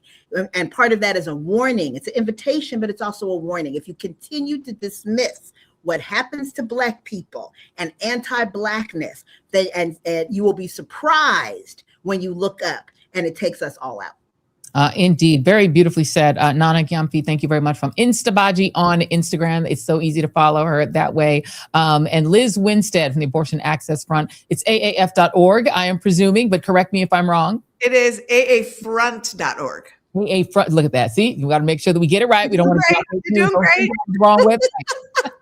Thank you both very much. Happy Friday. Have a great weekend. Please stay. Happy Friday. Great to see you all. Thank you very much. Before I introduce our next guest, a couple of news items just to share with you. The Senate has approved a Trump-backed government funding deal, delaying for now a larger fight over whether ICE will be funded. Democrats have been breaking left and saying they do not want that funded. The United States, per the New York Times, and Argentina, Javier Milei's authoritarian country, are said to be in advanced talks to allow the United States to deport immigrants from other countries to Argentina, even if they're not actually from Argentina. One more piece of breaking news: Sahil Kapoor from the artist formerly known as MSNBC, reporting that every Senate Democrat, we might from NBC News, that every single Senate Democrat, plus Susan Collins and Lisa Murkowski, just voted for the Bernie Sanders amendment to repeal the $75 billion in additional ICE funding under Trump's big, hideous bill. However, the measure failed 49-51. And Sahil is NBC News. Let's make sure we give him his right honorific. Let's bring in our friend Lev Parnas, the man with the scoops from Lev Remembers. Lev, we've been talking about the release of Don Lemon on his own recognizance, as well as Georgia Fort and the others. No bail, no $100,000 bail. So obviously they're not a threat to the community. Don is now free to go, as is Georgia. What do you know about the motivations here, and what have you developed as far as what's happened? So yeah, no, there a lot of things are happening behind the scenes. So thank God Don is out, and also the other reporters are out, independent journalists. I've also been speaking to some of Don's legal team behind the scenes, and thank God, there is justice there, that we have judges that are standing up to Trump all over the place. But this is bigger than just Don Lemon. I mean, yes, as I wrote in my Substack, they finally got what they wanted. Him and Stephen Miller literally walking around with a grin in the White House. They got their black man, they got their gay man, they got their perfect, what they want to now go out and try to cause this. But it's more than that. They're linking it also. Some of the people in the indictment, I don't know if you saw, Joy, were actually tied to Black Lives Matter. That's another thing that I was talking about previously. If you remember behind the scenes, me and you were discussing it, that they're trying to link because of a video, they're trying to link organizations like Black Lives Matters. Also, I'm hearing reporting that they're having surveillance done on certain independent journalists, like even my own son and others that are right now out there. And Don might have been one of them. Because as you could see in the indictment, they're trying to indict him with a conspiracy charge of getting together. So they're also trying to go after and basically scare the money donors, people that are supporting people. And that's why right now, folks, more than ever, we need to support, stand up, help one another, because that's part of what the fear factor that they're doing in. They're going into signal chats, phone records, basically trying to turn this into a whole big cabal conspiracy tied into organizations, like I said, like Black Lives Matters, trying to bring Antifa, as we know is not even an organization, but bring that in there and make Don and others, because I'm hearing there's also others that they're looking into, that there's other arrests coming and other journalists that they're going to be trying to shut down. This is clearly an advance of what they've been doing with Palantir in terms of this total surveillance. We understand that ICE is using Palantir or Palantir-style surveillance technology when they're putting their phones. Lots of people saw Greg Bovino walking up to people in the street and putting the phone in their face. They're using this surveillance technology, some of it apparently tied to Palantir, to try to track people all through neighborhoods. But as you said, there have been rumors, Lev, that they have been infiltrating signal chats, that they have been attempting to plant spies and infiltrators in these organizations, and that, as you said, they're very determined to draw Black Lives Matter in. Now, just so that you all will understand in both of the chats here, Black Lives Matter is not one organization. There are lots of different Black Lives Matter individual entities around the country. It isn't one big organization, but they are attempting to pretend that it is, and that there's some sort of connection, because, as you said, they've been frustrated that there have not been Black faces at the forefront of these protests. 100%. I mean, literally, they are, rejoicing and thinking that this attack, that this is going to, again, what they don't think through, because Stephen Miller is not the brightest cat in the in the litter, and I'm saying that kindly. But the fact that they, like you said earlier, that the people are onto their game, and what we've seen in Minnesota is just amazing, because with all the atrocities, the killings, I don't even have the adjectives to say the stuff that they are doing. We're seeing peaceful protests. We're seeing all black, white, brown. We're seeing everybody come together. What they're doing is backfiring. Instead of dividing the country, and what they're trying to do between black and white, and trying to turn this into that, go back into that white national supremacist country, it's working the opposite. And then and we're seeing the peaceful protests, and that's why they're not able to push what they're really trying to do, is the Insurrection Act, their Project 2025. And I'm also hearing behind the scenes that there's even though some of the stuff were distractions, what happened with Don, but today they're trying to cover up a lot of the stuff that was being dumped in the Epstein files that is being uncovered right now, like Howard Lutnick, the famous Howard Lutnick that came out there and said he was neighbors with Epstein, knew about, never been to Epstein Island. Well, the records are in. We're going to be talking about later tonight. He was on Epstein Island. Howard Lutnick is in the Epstein files. You know who else is in the Epstein files? You know, the guy that was screaming the loudest, I want them to release the Epstein file. Well, this is the third dump. And again, Michael Cohen is in the Epstein files. You can't, I mean, Joy, you can't make this stuff up. And you know, the other things that are in the Epstein files that is just disgusting, and where, you know, that why Don was put in this situation to begin with because of the timing, is there was a lot of complaints that they tried to sneak in there, where they're actually talking about 13, 14-year-old girls getting doing oral sex to Donald Trump. Literally the same thing as Katie Johnson was saying, and there's several complaints about that. I mean, there's stop you there for just one moment, because one of the things we read earlier today, only Zateo right now, and again, this is Zateo's reporting earlier today. I started to read some of it during our live earlier when we were on earlier, but I just couldn't get through it. It was so disgusting. But one of the things that stood out to me in this alleged tip that came into the FBI in 1987, when Donald Trump was an active real estate investor. Now, remember, when Donald Trump in the 1980s was a public person, a famous real estate developer, he wasn't a politician. He really wasn't that important on a national level. He was mainly known to people in New York. So this wouldn't have been about attempting by Jeffrey Epstein to try to be his friend because he thought he would be president, unless you believe the stories that Donald Trump was in the late 80s already being developed by the Kremlin as a Russian asset. If you believe that, then maybe you do believe that that's why he was getting close to him. But the reality is, this was an era when Donald Trump was very active in the modeling world, owning a modeling agency. I think that he might have started maybe in the 90s. I'm not sure when he started it, but he was palling around with John Casablancas and Jean-Luc Brunard, I think his name is. That's right, correct. Karen models. And all of these men were predators. They were predators. And there was one thing, Lev, and I don't know if you've been able to zero in on this particular thing in this alleged complaint. Alleged. Donald Trump has not been accused of this. There's been no accusation legally, but this is a tip to the FBI, is that they were mentioning, to put it the most bland way I can, digital penetration, meaning Donald Trump allegedly grabbing underage girls by the P word, which is something he himself has on tape bragged about doing, and that he himself in a civil trial was found liable for having done to E. Jean Carroll.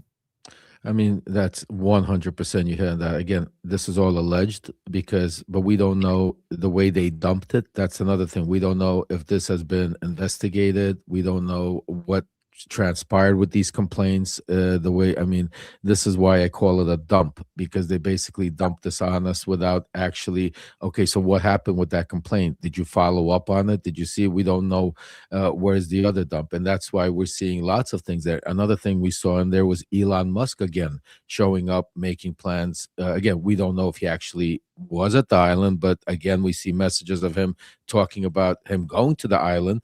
So again, we're seeing these bits and pieces. And again, they dumped this during a time where, like, again, the country's outraged because of what they did to Don Lemon and other independent journalists. What's happening in Minnesota is continuously. They raided yesterday Georgia, and all of a sudden today we dumped 3 million files. So yes, Joy, this is weirdly all not coincidental. No, none of it. And that's why I want to make sure. And I'm glad. Thank you for having me, because I tell everybody, watch what they do now, what they say, keep the eye on the ball, because they're trying the distractions. Yes, they're important, because a lot of these things are important in their own ways. But the kryptonite to Superman, his kryptonite is the Epstein files. Major cover up. And Lev, listen, Bill Gates, who we know was very deep in the Epstein files, Elon Musk, who at least there are emails talking about him maybe going to Epstein Island. Peter Thiel, who in the last dump we saw, there were emails about trying to arrange a meetup between Epstein and Peter Thiel. Steve Bannon, Donald Trump.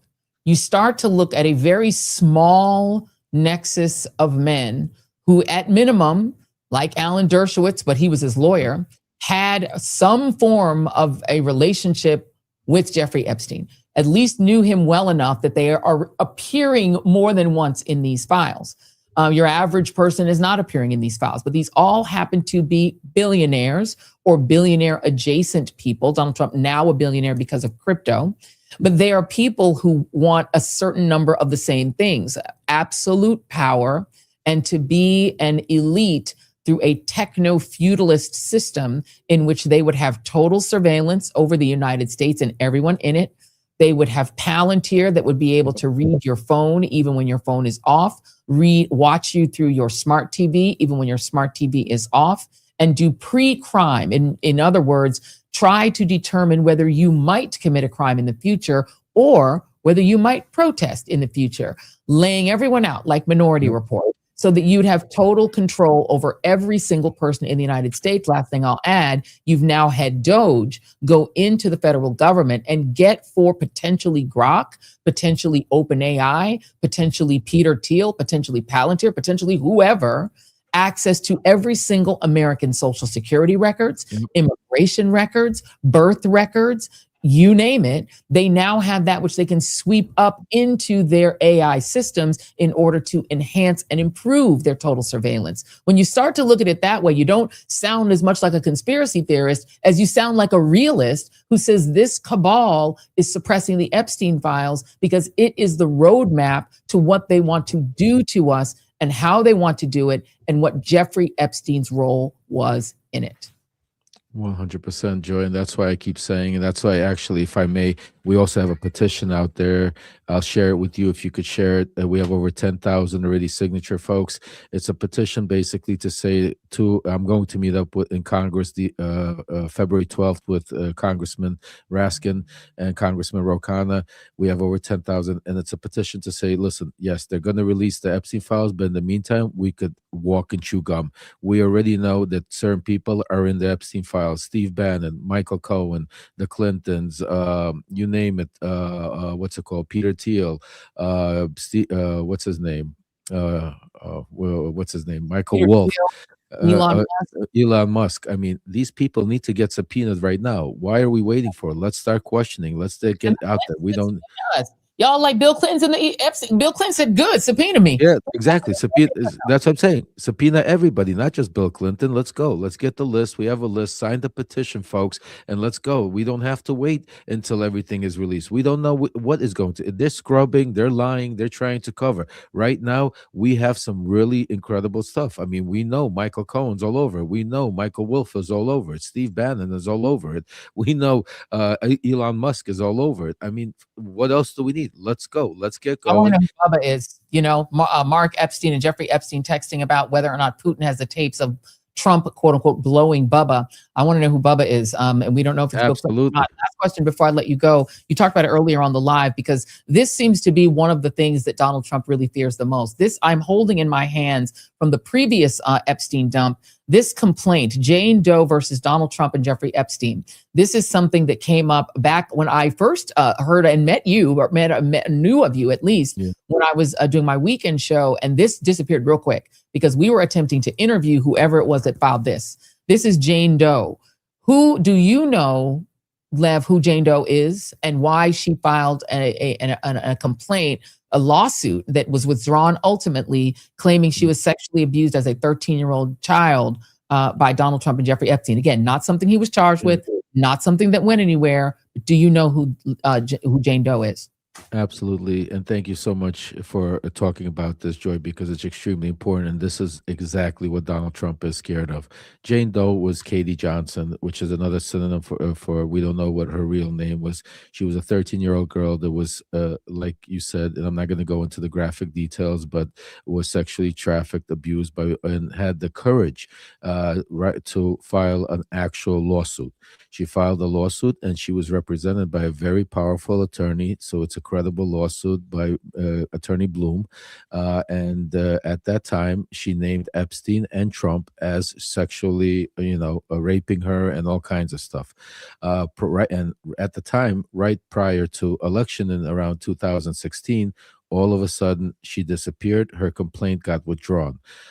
There's several things that are going on right now that we are right now opening up, and the Epstein files are releasing. One of those things is Michael Cohen at that time was his fixer. He has denied, he has said that he's been the closest to him, has been around him, done everything to him, except when it comes to the Epstein files. When it comes to the Epstein files, he's been very aggressive. He's been very, hiding behind, a story about another Jane Doe. That Jane Doe, that story doesn't exist, the story that Michael Cohen tells us, because after investigative work done, we've confirmed that there's only one actual complaint, and this is the Katie Johnson Jane Doe. Then Michael Cohen's in the Epstein file, now I apologize, it's very important, came out that said that when Michael Cohen was in prison, he asked to be released out of prison because he had information about Epstein and Donald Trump. And I've been speaking to, today we actually have a major special at 9 o'clock with Wajahid Ali and Ellie Leonard and a surprise guest, Mark Ebner. Mark Ebner is an investigator that was on, investigated and did the work about Michael Cohen, Jerry Falwell Jr., Donald Trump, and he's gonna, Michael Cohen, has a lot more explaining to do. So we're bringing it. So the fact that Michael Cohen wrote that letter, like I said to you that time about Letitia James and also Alvin Bragg, it's all tied in together. And it all has to do with Katie Johnson. It all has to do with what Michael, again, I'm not accusing Michael Cohen of doing. Sure. The only thing I am saying Michael Cohen is he knows a lot more than he is saying, and it's time that he needs to be brought under oath. Same as Michael Wolff, same as Steve Bannon. It is interesting because we know Michael Cohen. Michael Cohen absolutely is welcome to come on this show and explain what this is all about. I have seen him do a couple of interviews about it. And so I think it would be important to get more information. The bottom line is the truth will set you free. There is something in these Epstein files that terrifies Donald Trump. He is protecting, if not himself, somebody's.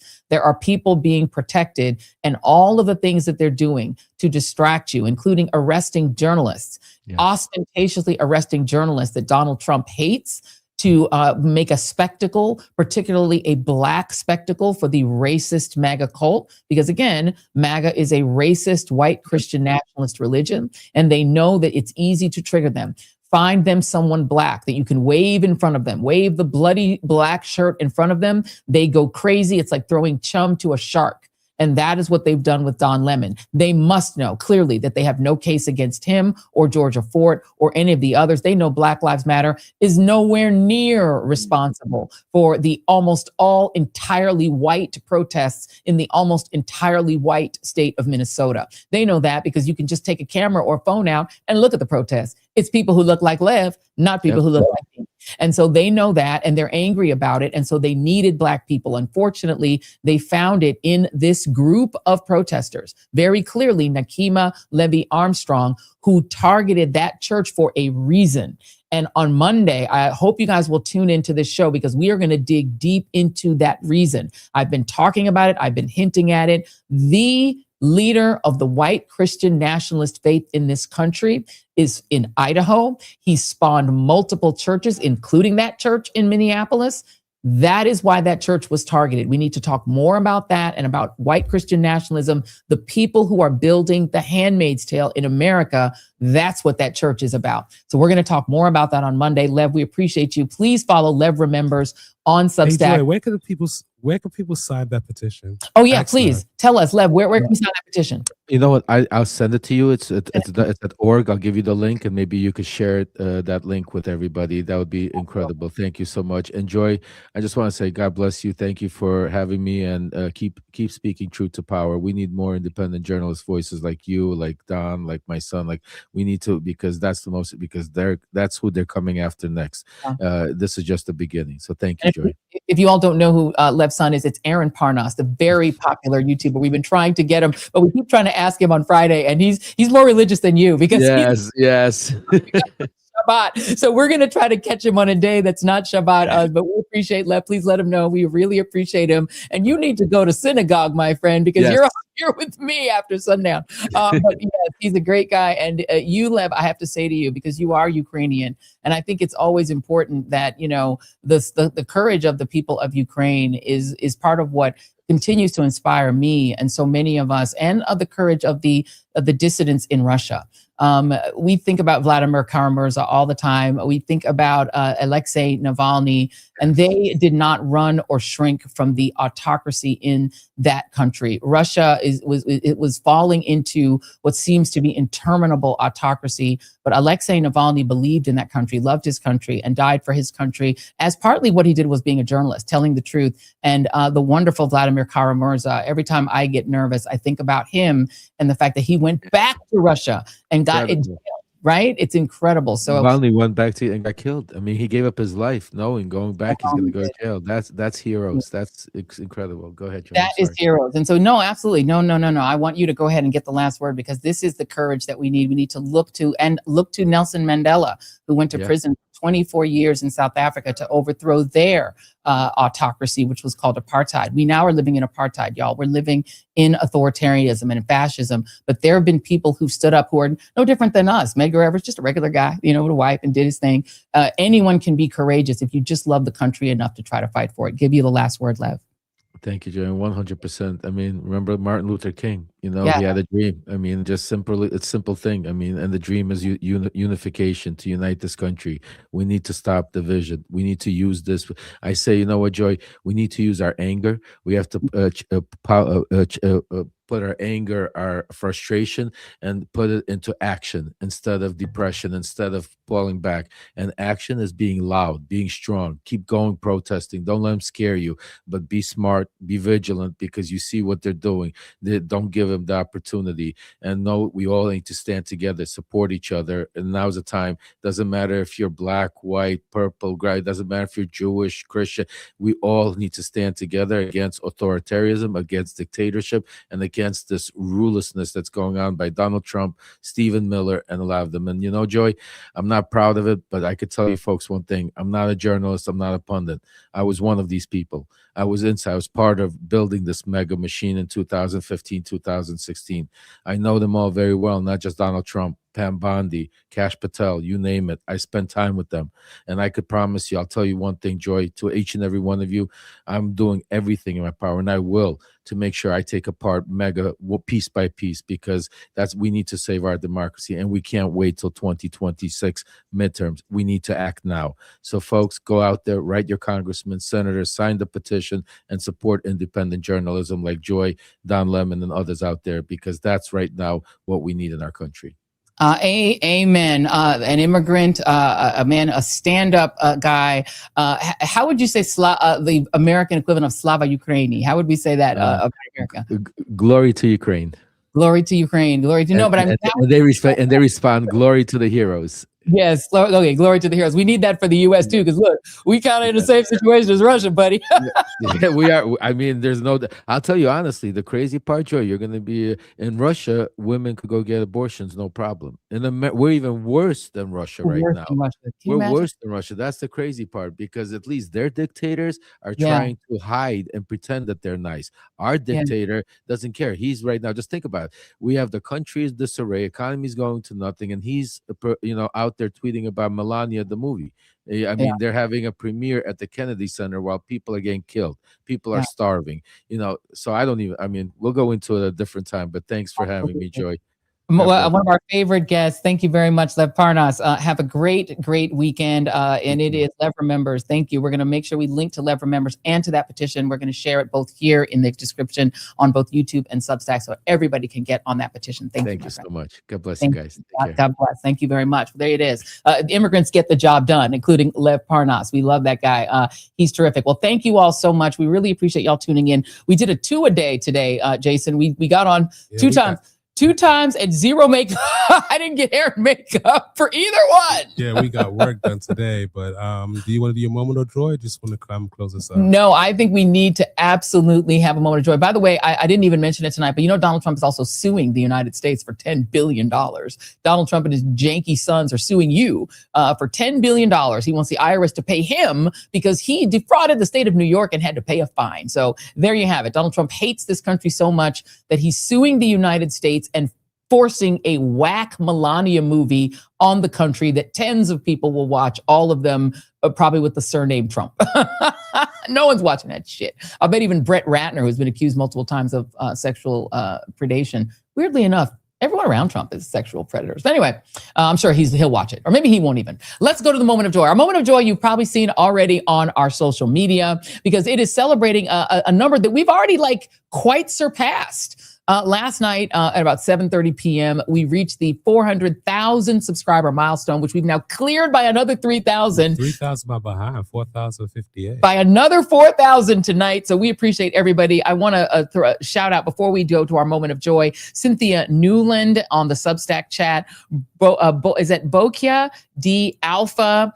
We wanted to say Food Safe TYD. We want to just thank somebody. Rex Jarrell. We got somebody named Joy. We got Don. Everybody's saying Don. There's a Don over here. Jenna. I also want to shout out some of the people that are in the YouTube chat as well. T Taylor 21208. Miss, what is that? Miss Sip 40. And we actually figured out who our 400th subscriber was. Jason, we figured out who it was. Our 400,000th subscriber, I should say. We found the name. I'm going to have to put it I'll put it in the description because of course I won't be able to find it unless of course the daughter can grab it for me because I'm not going to be able to grab it quick enough. Let's play this moment of joy and wrap it. We're going to play the moment of joy, you guys. This was the moment that we were in 2 different offices here at the studio figuring out watching ourselves get to 400,000, and that's our moment of joy. Here it is. Enjoy it. Happy weekend. Like, subscribe, share. Thank you, and please support our sponsors. We appreciate y'all. And happy weekend. Goodbye. Stay safe. Here we go, y'all. We're about to hit the 400,000 mark. No second run. Let's go. I'm going to be here to see it. It's going to take under a minute. Come on, let's touch that. So exciting. Come on, All we need is one more person. Let's get that. Here we go, family. Let's get that 400,000. Come on. Let me see that number change. Let's do this. 703. There we go, baby. 400,000. 703. Thursday, January 29th. I am very excited. We got our 400,000 subscribers. Thank you, family, for blessing us. Wow, with 7 months, 400,000. This is amazing. That's it. That was our moment of joy. Thank you to everyone. Thank you to the Lemonheads. We love you. Free Don. Don is free, y'all. Don is free. Hallelujah. And Georgia Fort and all the rest as well. Love y'all. Happy weekend and see you Monday.